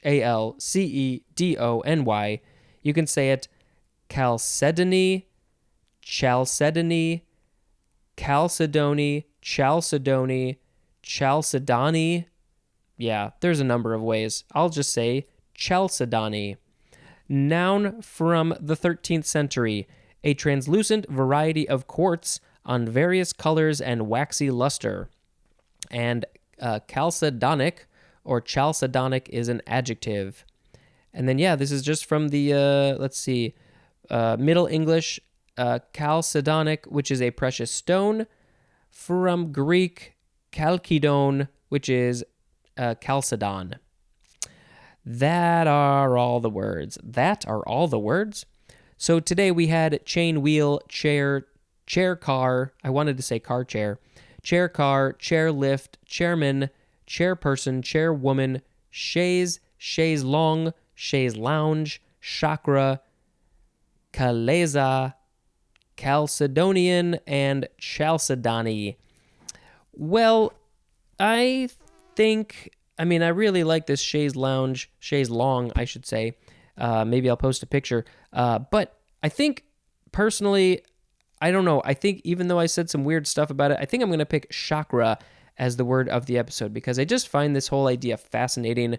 I also find the idea of auras fascinating.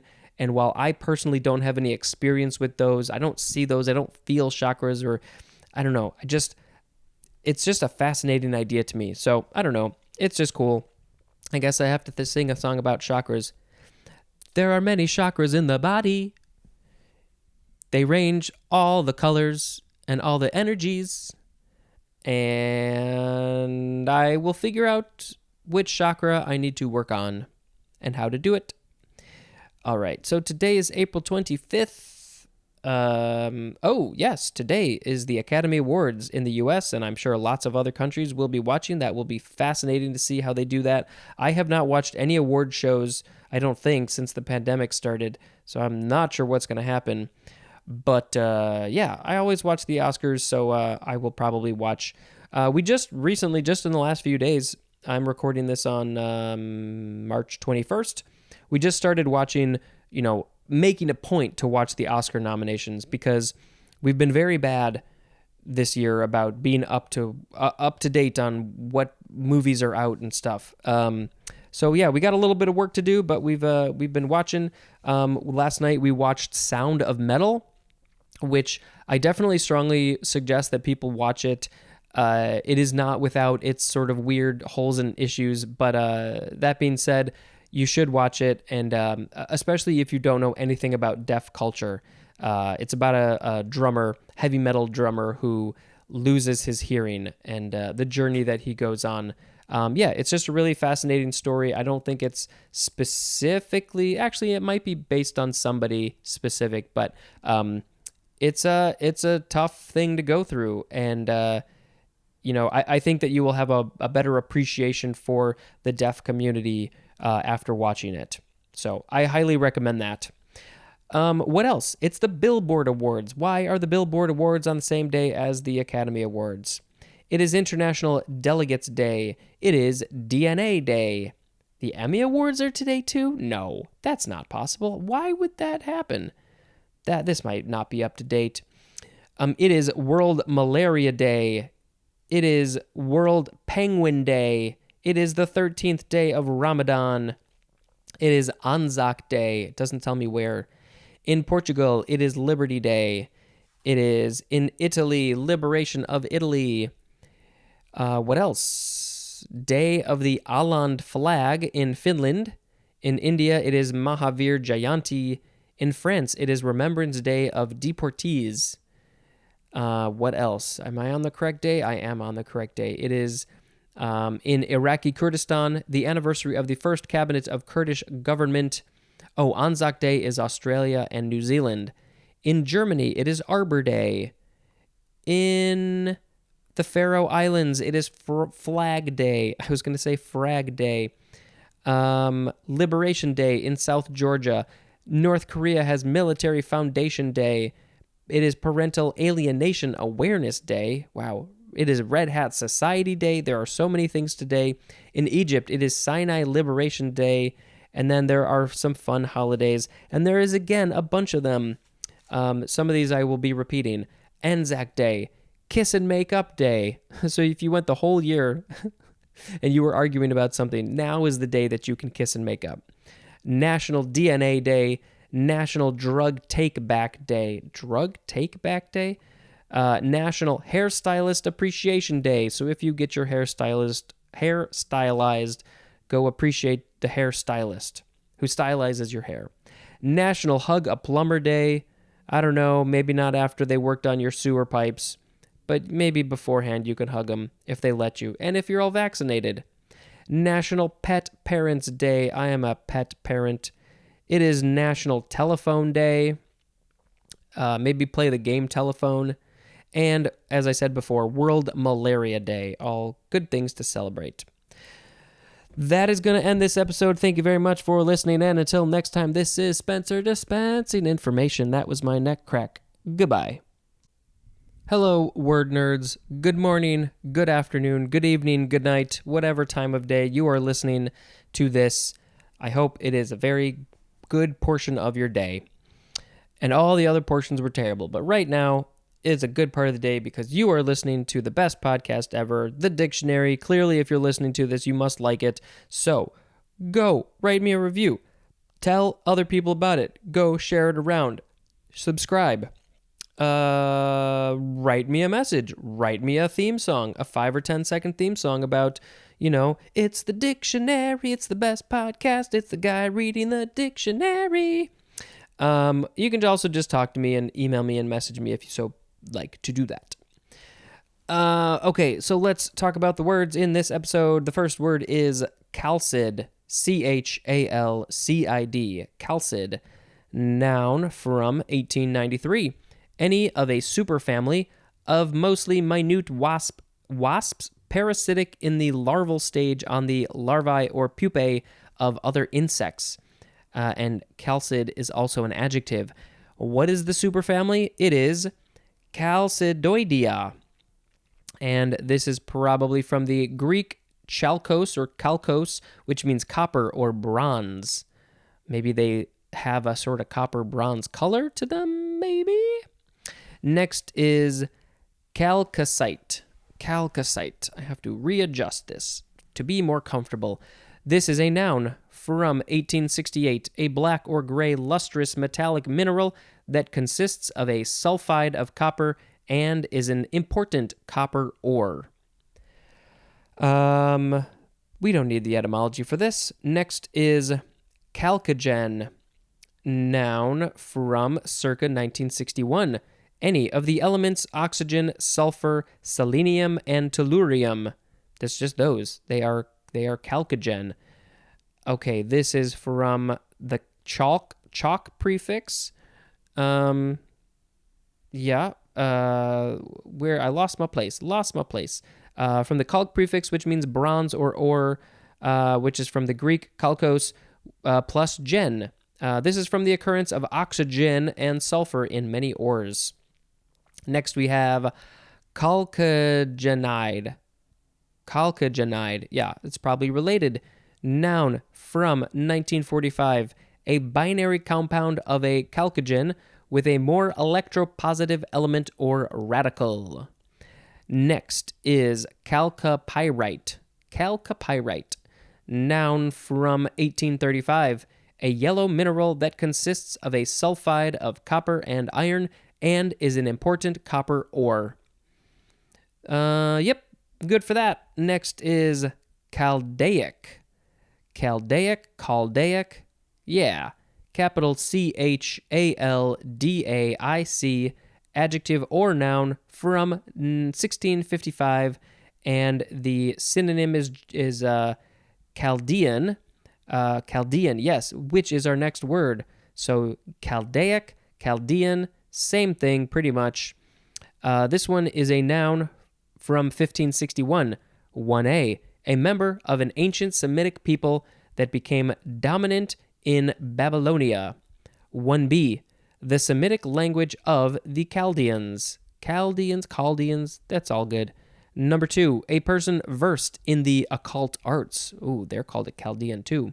And then Chaldean is also an adjective. This is from the Latin Chaldeus, which means Chaldean, which is an astrologer. From the Chaldea, it's a region of ancient Babylonia. Next is Chaldee, or Chaldee. This is probably related, right? Chaldee, Chaldee, noun from the 14th century. 1, we have the 1a definition for Chaldean. 2, the Aramaic vernacular that was the original language of some parts of the Bible. Next is cauldron, or cauldron, however you want to say it. So this is not the cauldron, although it is related. This one's spelled Chaldron, noun from 1615. Any of various old units of measure varying from 32 to 72 imperial bushels. So, and there's a bushel, there's imperial bushels, and then 32 to 72 of them could be called a cauldron. What is this? Okay, so this is from the Middle French chaudière, which means basin, from the Latin or Lower Latin caldaria, and there's more at the word cauldron. So maybe there were different sizes of cauldrons, and each one was an amount of cauldron, which ranged from 32 to 72 imperial bushels. I'm just guessing.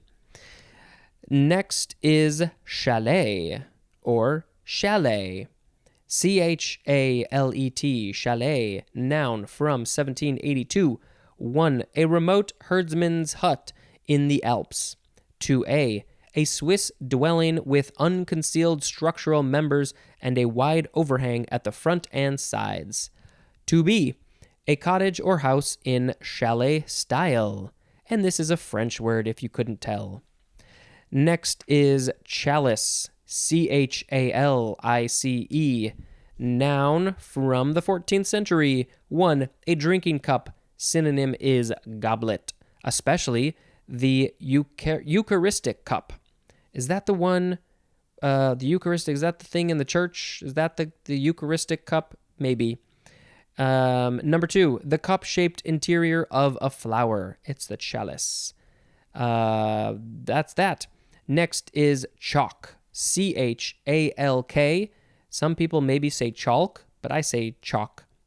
Noun from before the 12th century. 1a, a soft white, gray, or buff limestone composed chiefly of the shelves of foraminifers.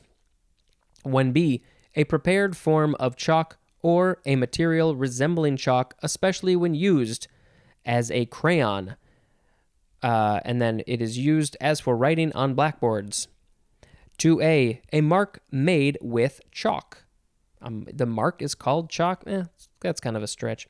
2b is British, a point scored in a game. We got one chalk. That is probably because they use the chalk and they write the thing on the chalkboard or the blackboard and they make the mark and that's the point. So just call it a chalk. And then chalky is an adjective. Your hands get very chalky when you are using chalk. And I don't know how often, other than sidewalk chalk. Other than that, I don't know how often kids use chalk, because I think in schools they've got whiteboards or they got those fancy digital electronic boards in most cases. But, some places still have chalkboards or blackboards. You can buy paint. That's blackboard paint. And you can write on it. I've seen people in their kitchen, they paint a wall or a portion of a wall with this blackboard paint, and then you can use chalk on it and wipe it off right on the wall. I think that's kind of cool. Let's see. So this is from calc or calx, which means lime, akin to the Greek chalix, which means pebble. So yeah, it's a limestone. Now we have the second form of chalk. It is a verb from 1580, starting with transitive. 1, to write or draw with chalk. 2, to rub or mark with chalk. 3a, to delineate roughly. Synonym is sketch. Just gonna chalk out your sketch. 3b, to set down or add up with or as if with chalk. And a synonym is record. I think it would be record in this case, to set down or add up with or as if with chalk. This is usually used with the word up, as in chalk up the totals, record up the totals. Now we have intransitive, to become chalky, as in the paint has begun to chalk. Next is chalkboard, noun from 1936, and the synonym is blackboard. It's the same thing. Next is chalk talk. It's 2 words, I think. Noun from 1878. A talk or lecture illustrated at a blackboard. We're just going to have a little chalk talk here. Welcome to Chalk Talk. This is Spencer. We're going to have a little chalk talk. I'm going to lecture to you about some things, and I'm standing here in front of the blackboard with my chalk, and I'm going to write some stuff. I have no idea what voice that is. Okay, let's just finish this up with the last word. It is chalk up. 2 words. Transitive verb from 1826. Number 1, synonym is ascribe or credit, as in chalked up his failures to inexperience. And number 2, synonyms are attain and achieve, as in chalk up another victory. So the words in this episode were calcid. Oh, I have such a hard time saying some of these words. Calcid, calcicite, calcogen, calcogenide, calcopyrite,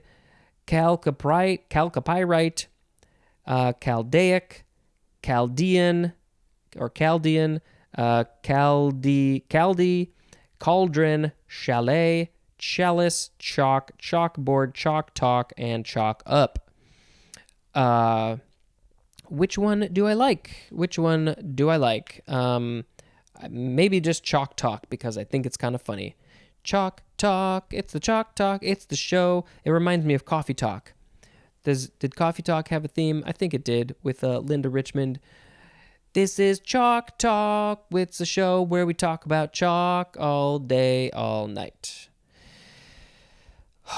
Why do you listen to this show? Okay, so today is April 26th. It is International Chernobyl Disaster Remembrance Day. It is the start of World Immunization Week. Ooh, that's good. It is World Intellectual Property Day. It is Lesbian Visibility Day, because we do need everybody to be visible and respected. It is National Pretzel Day. So that's probably going to be in our fun holidays too, but maybe I got to get me some pretzels. It is the 14th day of Ramadan. It is, what else? In Belarus, it is it's Chernobyl again, Day of Remembrance of the Chernobyl Tragedy. In Russia, it is Memorial Day of Radiation Accidents and Catastrophes. So they took that Chernobyl tragedy and expanded it to just all radiation accidents and catastrophes. In Bolivia, Colombia, and Peru, it is Secretary Day. It is also... What else? I don't know. I think I'm going to skip that one. If you want to find out what that is, you can look it up, I guess. In Tanzania, it is Union Day. And what are our fun holidays? It's just National Pretzel Day. That's the only fun holiday today. So go eat some pretzels if you so choose. I am done recording because I finished a page and my voice is getting very raw, so now I'm going to go do some other work. Thank you very much for listening, and until next time, this is Spencer dispensing information, maybe with some sidewalk chalk. Goodbye. Hello, word nerds. Welcome to the dictionary.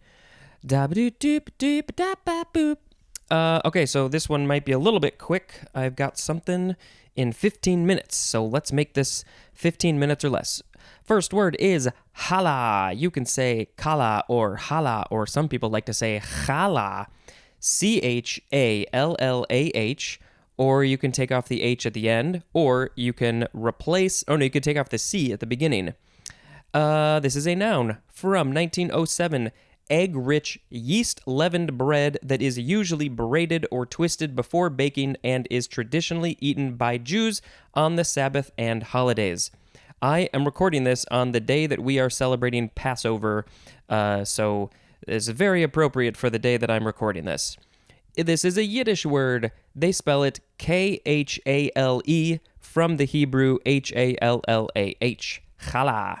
I have not had challah in very, very long time because it is made with egg, so I need to find some vegan challah. Next is challenge. First form, verb from the 13th century, starting with transitive. 1.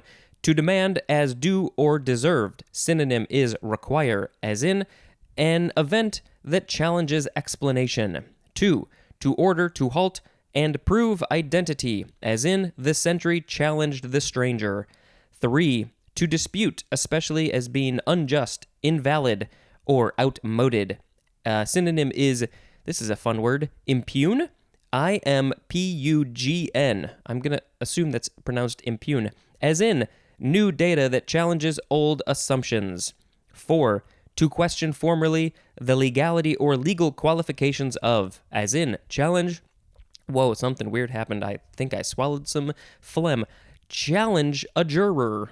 5a. To confront or defy boldly. Synonym is dare. As in, he challenged his critics to prove his guilt. 5b. To call out, to duel, or combat. We don't do this anymore. I challenge you to a duel. Flap, flap. 5c.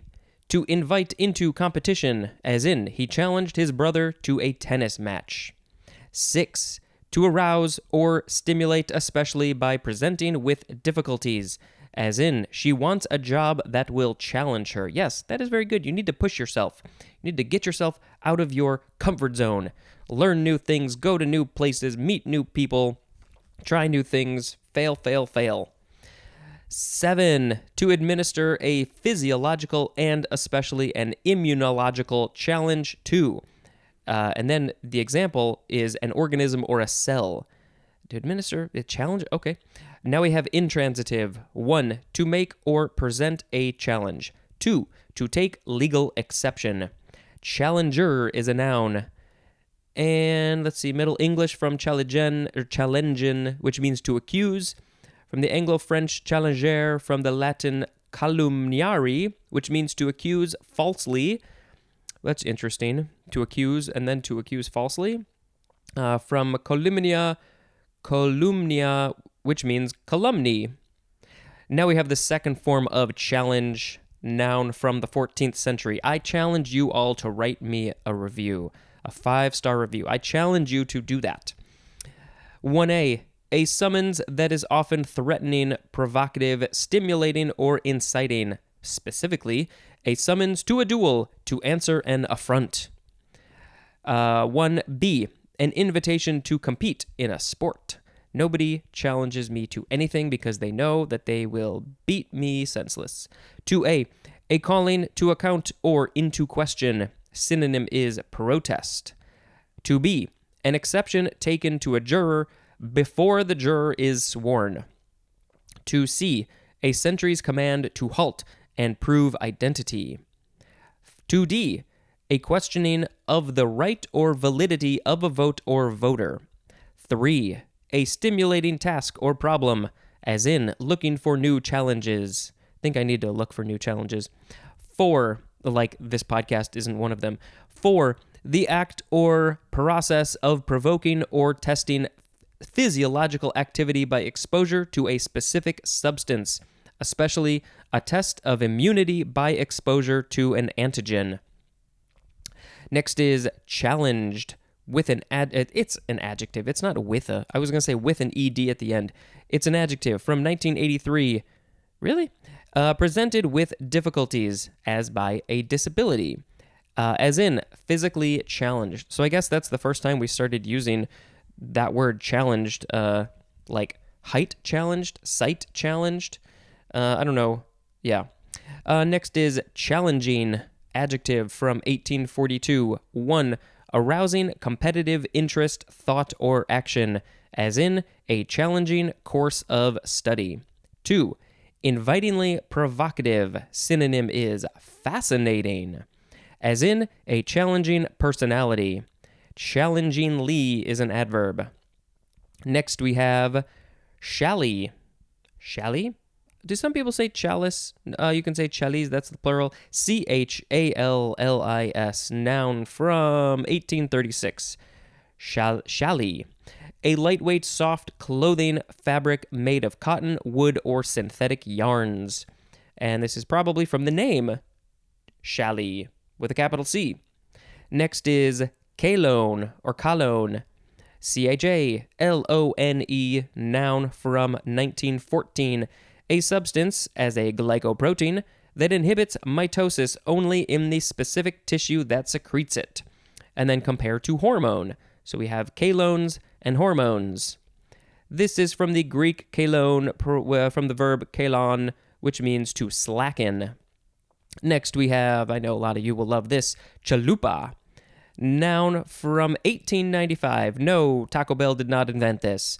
It is a fried corn tortilla, sometimes shaped like a boat, and usually filled with a savory mixture, as of meat, vegetables, or cheese. This is a Mexican-Spanish word from the Spanish word that means boat, or skiff, from the French chaloupe. So chalupa is a boat. Next we have, this is a fun scientific word to say, chalybeate, or chalybeate. It's an adjective from 1694, impregnated with salts of iron. Also, having a taste? No, I thought it said tasty. Having a taste due to iron, as in chalybeate springs. That was the first form of chalybeate. Let's see, this is probably from the New Latin chalybeatus, which is an irregular form of chalybs, which means steel, like the metal steel.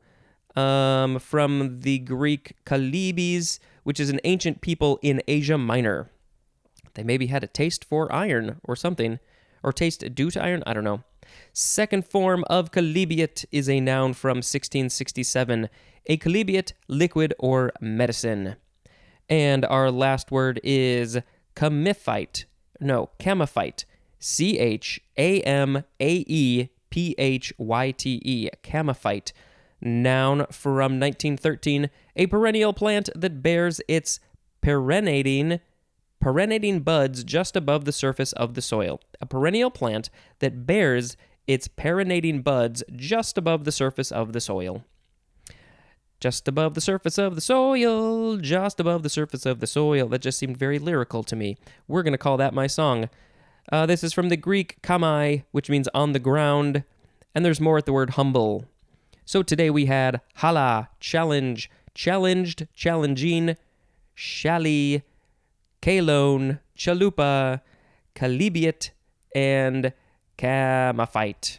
Well, I think I would just want to pick challah as the word of the episode because I haven't had any in a while and I don't know how to make it, but maybe I can get some from somebody that I can eat. Challah at me, write a review, do all that good stuff. Okay, so yeah, we did that in a pretty good pace. Sorry if that was too fast for you. The rest of them won't usually be like that. But we can what did I say? Quickly? We can quickly talk about some holidays. In Russia, it is Day of Russian Parliamentarism. In Slovenia, it is Day of the Uprising Against the Occupying Forces. In Moldova, it is Flag Day. In South Africa, it is Freedom Day. It is also unofficially Unfreedom Day. There's a story there, right? It is Independence Day in Sierra Leone from the UK in 1961. Also Independence Day in Togo from France in 1960. Good couple of years there. It is King's Day in a bunch of places. Netherlands, Aruba, Curacao, Saint Martin, and that could have also been yesterday. It is a National Veterans Day in Finland. It is, let's see, some of these are repeats. State flag, we read that. We did that. King Willem Alexander's birthday in the Netherlands. So let's look at some fun holidays. There's just one. It is National Prime Rib Day. I shall not be eating any prime rib, but you can if you want, I guess. Thank you very much for listening to all of this. And until next time, this is Spencer dispensing information. Goodbye. Hello, word nerds. Welcome to the dictionary. Nope, all the songs are the same. Okay, so the first word for today is chamber. When I was first reading this, I thought it said chamber. No, it's chamber.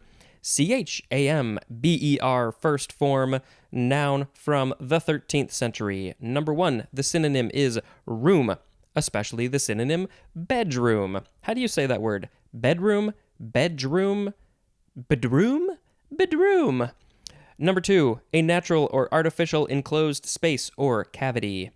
3a, a hall for the meetings of a deliberative, legislative, or judicial body, as in the Senate chamber. Let's see, we are now on 3b, a room where a judge transacts business, and that is usually used in the plural. Counsel, I would like to see you in my chambers. 3c, the reception room of a person or rank or authority. 4a, a legislative or judicial body, especially either of the houses of a bicameral legislature. And put a pin in that word bicameral. We're going to come back to that in a second. 4b, a voluntary board or council. 5a, the part of the bore of a gun that holds the charge. Bore is B-O-R-E, not B-O-A-R, which is like a pig. 5b, a compartment in the cartridge cylinder of a revolver. And chambered is an adjective. So the etymology says this is from the Latin camera, which means arched roof, I guess. What? No. I don't know. Also from the Greek kamara, which means vault. Second form of chamber is a verb from 1575. It is just transitive. 1, to place in or as if in a chamber. Synonym is house, or maybe you'd say house. Number 2, to serve as a chamber for, especially to accommodate in the chamber of a firearm. Third form of chamber. I feel like we haven't seen a third form in a while. This one is an adjective from 1706, being relating to or performing chamber music. Next is chambered nautilus. Two words, nautilus is Nautilus, noun from 1776. And the synonym is just the number one definition for the word nautilus. This is a kind of animal, right? With a shell, I think. Yeah, we'll learn about that in the ends. Next is chamberlain. There is the end is spelled Lain, chamberlain. Noun from the 13th century. 1. An attendant on a sovereign or lord in his bedchamber. 2a. A chief officer in the household of a king or nobleman. 2b. Synonym is treasurer. When I think of the word chamberlain, I think of in The Dark Crystal, one of the Skeksis said, Chamberlain, however they talk. I just remember that. So I guess that would be the treasurer. Was there a treasurer of the Skeksis? They needed somebody to take care of their money, something. I don't know. Number 3, an often honorary papal attendant, specifically a priest having a rank of honor below domestic prelate or prelate. This is from Anglo-French chamberlain of Germanic origin, akin to the Old High German Schämmerling, which is chamberlain, from camara, which is chamber, from the lower Latin camera. Next we have chambermaid, noun from 1578, a maid who makes beds and does general cleaning of bedrooms, as in a hotel. Next is chamber music, 2 words, noun from 1615, music and especially instrumental ensemble music intended for performance in a private room or small auditorium, and usually having one performer for each part. I haven't listened to chamber music in a while. I think I had some friends in high school who played chamber music, but it's good stuff. We should go listen to some chamber music. It's very nice. And it's probably got some good acoustics too. Next is Chamber of Commerce, 3 words from 1723, an association of business people to promote commercial and industrial interests in the community.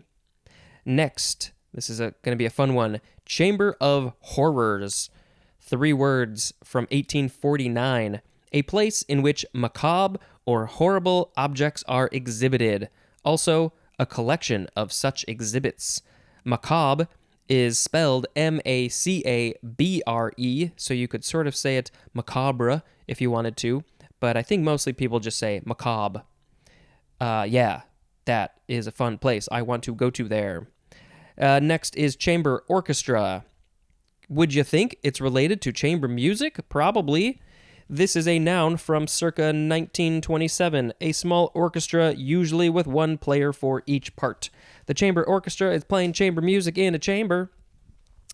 Wow, I'm having a hard time holding this up because I'm not in my usual position. Okay, next is chamber pot, 2 words, noun from 1540, a bedroom vessel for urination and defecation. You urinate in it and you defecate in it. It's where the pee and the poo goes when you don't have a room to go do that, or you can't get out of bed, or you can't move too far from the bed. You need a chamber pot. It's the pot for the stuff. The stuff goes in the pot, and it is in your chamber, which is your bedroom. Next, we have chambray, or chambray. Chambray. Chambray, noun from 1814, a lightweight clothing fabric with colored warp and white filling yarns. This is from, I guess it's Chambray, France, spelled a little bit differently. Next, we have chameleon. This is a noun. I don't know why on these, I don't see it where it says noun, but I know it is a noun, but I still look for where it says noun, so I'm delayed. It's a noun. Of course it's a noun. From the 14th century, 1, any of a family of chiefly arboreal old world lizards with prehensile tail, independently movable eyeballs, and unusual ability to change the color of the skin. The family name is Chameleontidae, Or would it be chameleontidae? I don't know how they say that. Arboreal means that they live in trees. Prehensile tail is, we've talked about this before. It's a tail that can grasp onto things, which is amazing. These creatures are crazy and awesome. Their eyeballs move independently from each other. They can see like basically 360 degrees. What goes on in the brain? If you've got eyeballs that can do that, how does your brain interpret that? I can't even comprehend. I can't even comprehend what it's like to just have two eyes on the opposite sides of my head. Like, I guess birds are like that. There's a name for that. They don't have stereoscopic vision. So they can see on the left and the right side. But how does your brain, what does that look like when you're actually doing that? It would hurt my brain so bad. But then if you can move each of those eyeballs independently, what's going on in the brain just blows my mind. I know I've talked about this way too much, but if you really think about that, it just is fascinating. And then just the fact that they can change the color of their skin is just astounding. These creatures are amazing, and we need to give them more respect. There was a time, I think I was in junior high, I was so tempted to get a chameleon. Maybe someday. Next is we're still on chameleon. Sorry about that. 2A, a person given to often expedient or facile change in ideas or character. 2B, one that is subject to quick or frequent change, especially in appearance. 3, synonym is American chameleon. I'm guessing that's a specific kind of one of these lizards. Chameleonic is an adjective, and chameleon-like is an adjective. Let's see, this is from the Greek chameleon from chamai, which means on the ground, plus leon, which means lion. So it's a lion on the ground? That's where the name comes from? They're not even on the ground, they're in trees. And why does it look like, it doesn't look like a lion at all? What? Lion on the ground. Literally lion, like the animal. Roar, roar, lion, Lion. And then there's more at the word humble, because why not? Next is chamfer, or just champer. But there's no P in the word. Chamfer, chamfer. This is the first form. It is a verb. It is just transitive from 1567. 1, to cut a furrow in as a column. And then the synonym is groove. So yeah, you see columns and they have all the grooves around the side. So I guess when you're cutting that groove in, you are chamfering. Number 2, to make a chamfer on. Synonym is bevel. So where does this come from? Let's see, from Middle French, chanfrein, from chanfreindre, which means to bevel, from chant or chant, which means edge, which is from the Latin canthus, which means iron, tire, plus frondre, which means to break the edge. From the Latin frangere, which means, and there's more at the word cant and break, or cant, C-A-N-T. Yeah. So next is the second form of chamfer, noun, from circa 1847, and it just means a beveled edge. So the beveled edge is a chamfer, and it was made by chamfering. And our last word is chamfrin. Chamfrin or chamfrin? C-H-A-M-F-R-O-N. Chamfrin. I don't know why. It's just a weird word to say. Chamfrin. Noun from the 15th century. It is the headpiece of a horse's bard. So this is probably when they had to... the horse's bard, it's like probably their armor, right?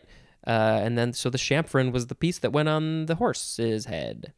So we had today chamber, chambered nautilus, chamberlain, chambermaid, chamber music, chamber of commerce, chamber of horrors, chamber music, chamber pot, chambray, chameleon, chamfer, and chamfrin. Well, I think I want to pick... I was so tempted to pick chamber of horrors because I really like that, but I'm going to pick chameleon as the word of the episode. Because, first of all, they're awesome, super awesome, but also I feel like I am a chameleon. I feel like I have always been pretty good at getting along with lots of different types of people. I guess this maybe doesn't sound very humble, which is interesting because in the etymology it says there's more at the word humble. But I don't know. I think there's a lot of people who, stick to a group of people, but I don't know. I always liked talking to different types of people, and always always got along well. So yeah, chameleon is the word of the episode because I think I am a chameleon. I also think my wife Sharon is a chameleon. She's also very good at that. So how do you sing a song about chameleons? Chameleon, chameleon, chameleon, chameleon, chameleon. Okay. It's still early in the day and I'm getting very loopy. Okay, that is it for the words. I am now going to read you some holidays, but I did not bring up my website, so I have to just do a quick little update. And how are you? While I'm doing this, let me know how you're doing. Just shout it out right now, wherever you are. Just say, I'm great, or I'm sad, or I'm wonderful, or I'm getting vaccinated. Go get your vaccinations. Hopefully I will have one by the time this airs, but not likely. So in the US, it is Denim Day. It's also World Day for Safety and Health at Work. It is the 16th day of Ramadan. In Canada, it is the day of mourning.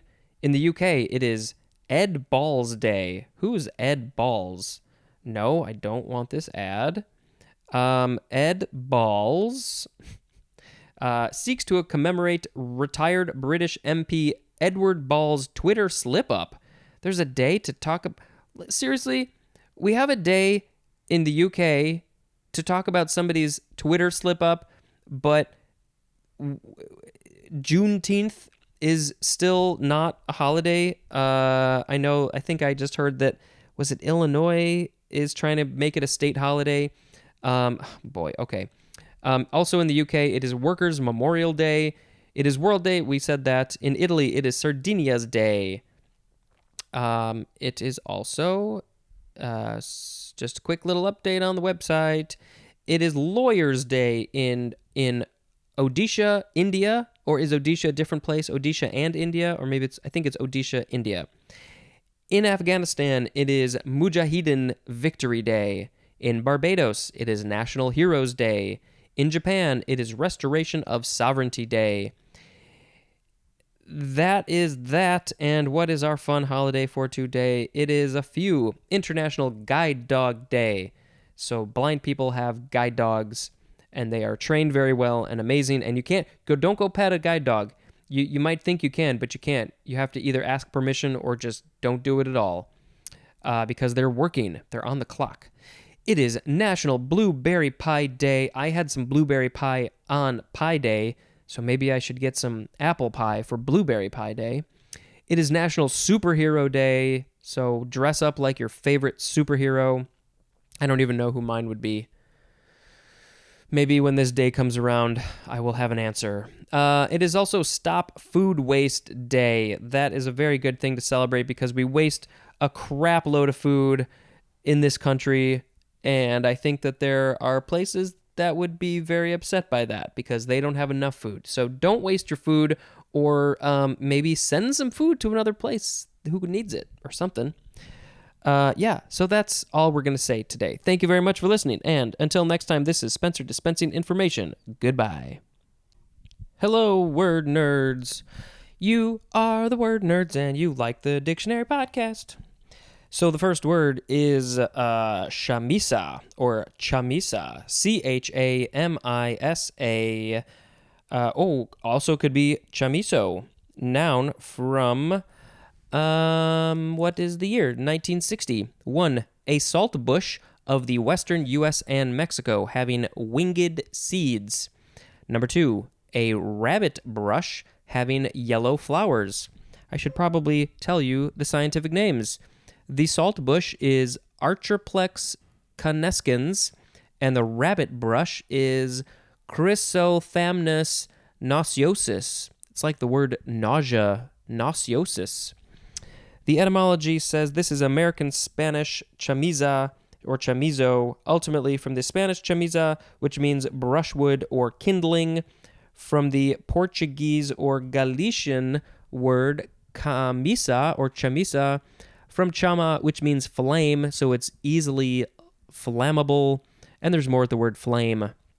Next we have chamise or chamis, chamise, noun from 1846, a California shrub of the rose family that forms dense stands in chaparral. Maybe we'll see that word later. Chaparral.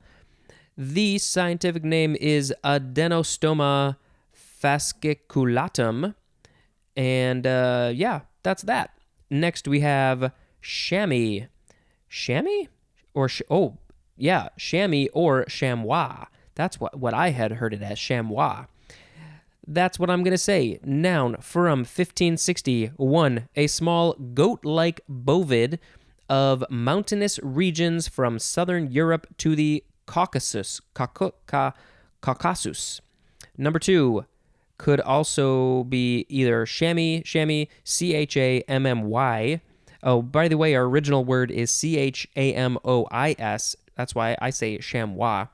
So number 2, chamois, a soft, pliant leather prepared from the skin of the chamois or from sheepskin. 3, a cotton fabric made in imitation of chamois leather. And isn't the chamois just a thing like that you clean stuff with? The etymology isn't terribly helpful. It's just from the Lower Latin camox. Okay, it's a goat-like bovid, and the scientific name for that goat-like bovid is Rupicapra. Twice, Rupicapra.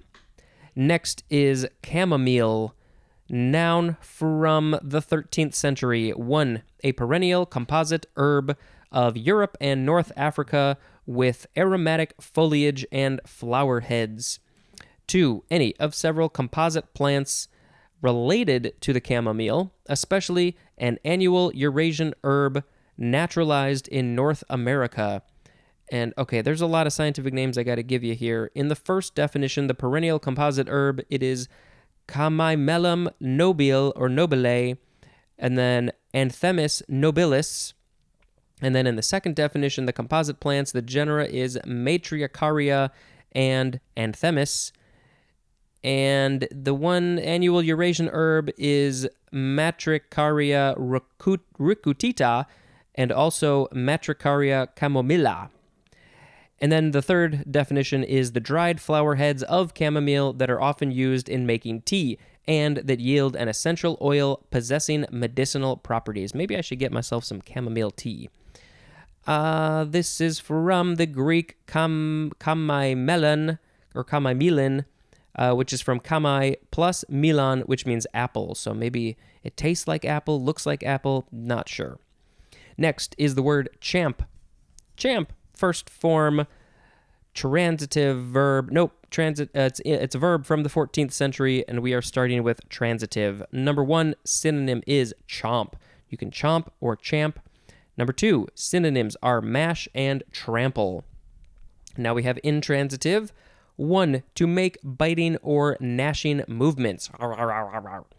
2, to show impatience of delay or restraint. That is usually used in the phrase champing at the bit.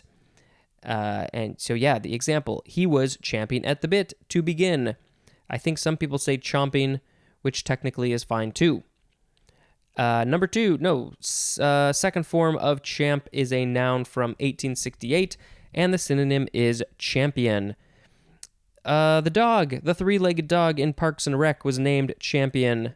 I think they called him Champ, didn't they? I don't know. Sometimes dads called kids Champ, which is, I don't know. It's something. I guess if you're calling them Champion, that's nice, but I don't know. It just seems sort of weird.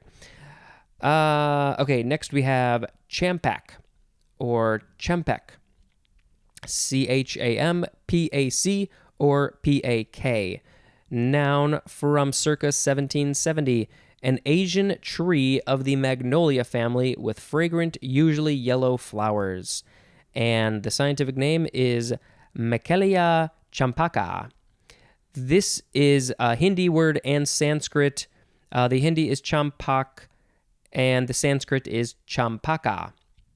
Did I read? No. The scientific name, I read that. All right, next is champagne. We have two champagne words, but they are spelled different. This first one is at the end Pagne, champagne, or some people like to say champagne. Noun from 1664. 1. A white sparkling wine made in the old province of Champagne, France. Also, a similar wine made elsewhere. But technically, that's not true, because a similar wine not made in the province of Champagne is not called champagne or champagne. You can't call it that. You got to call it something else. So that's not really true. Number 2, a pale orange yellow to light grayish yellowish brown. It's a color that's sort of brownish, yellowish, orangish, grayish. That's what it's basically saying. And this is just from Champagne, France. Now we have the other champagne, but this one is spelled at the end Paign. Noun from the 15th century. 1. An expanse of level open country. Synonym is plain, Plain, like the plains and the fields. Number 2 is archaic. The synonym is battlefield. And champagne is also an adjective. So why is it called this? From the Middle English, champagne, from Anglo-French, champagne, from the Lower Latin, campania, and there's more at the word campaign, like you're campaigning. They just took out the H. There is a city. The University of Illinois is there. Champaign. So maybe it was, plain. It was a field. Maybe there was a battle there. That's why it's called champagne. Has nothing to do with the drink or the color. But one of their colors should be champagne, don't you think? The pale orange yellow to light grayish yellowish brownish. Okay, next we have champers. Noun from 1955. It is the British. It is British, and we have the number 1 definition for the word champagne, which is the drink. So in Britain, in the UK, they call it champers, which I think I shall now do. Let's have some champers on New Year's Eve. Next is champerty. Champerty. Noun from the 15th century, a proceeding by which a person not a party in a suit bargains to aid in or carry on its prosecution or defense in consideration of a share of the matter in suit. This sounds very legal. Champertus is an adjective. This is from the Anglo-French champart. I'm getting a little tickle in the throat. Champart means to share in litigious property. From champ, which means field, plus the word part, which means portion, so a portion of the field, and there's more at the word part. Next and last word for this episode is champignon. Champignon. You can say it that way too. Champignon. You get it. It is spelled Champignon. Champignon. It is French. It is a noun from 1670, and it means an edible fungus, especially the synonym button mushroom. It is French. Alternative of champignon, which is from the Latin campania. So yeah, it's a kind of mushroom, champignon. So today we had chamisa, chamise, chamois, chamomile, champak or champak, champagne, champers, champerty, and champignon. What do I like?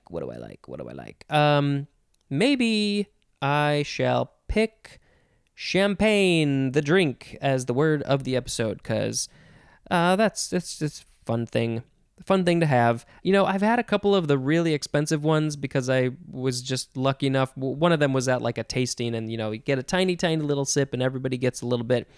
It's just not worth it. Don't buy anything probably more than $50. That's my opinion. Champagne has lots of bubbles, and it can be tasty if you like the taste of it. All right. You're not here for the songs. You're here for the words. Today is April 29th. It's International Dance Day, so go do some dancing. It's also, Duke Ellington Day, so you can dance to Duke Ellington. It's the NFL Draft Day. It is the 17th day of Ramadan. In Denmark, it is Princess Benedict's birthday. Maybe she shall dance to some Duke Ellington music. What else? It is in the UN Day of Remembrance for all victims of chemical warfare. That's good. The International Day is from UNESCO. In Japan, it is Showa Day, which is traditionally the start of the Golden Week holiday period, which is April 29th to May 3rd or 5th. And we have a fun holiday, probably. We have two. Well, one of them we already said is International Dance Day, so dance it up real good. It's also National Shrimp Scampi Day. Thank you to all of you for listening, and until next time, this is Spencer dispensing information. Goodbye.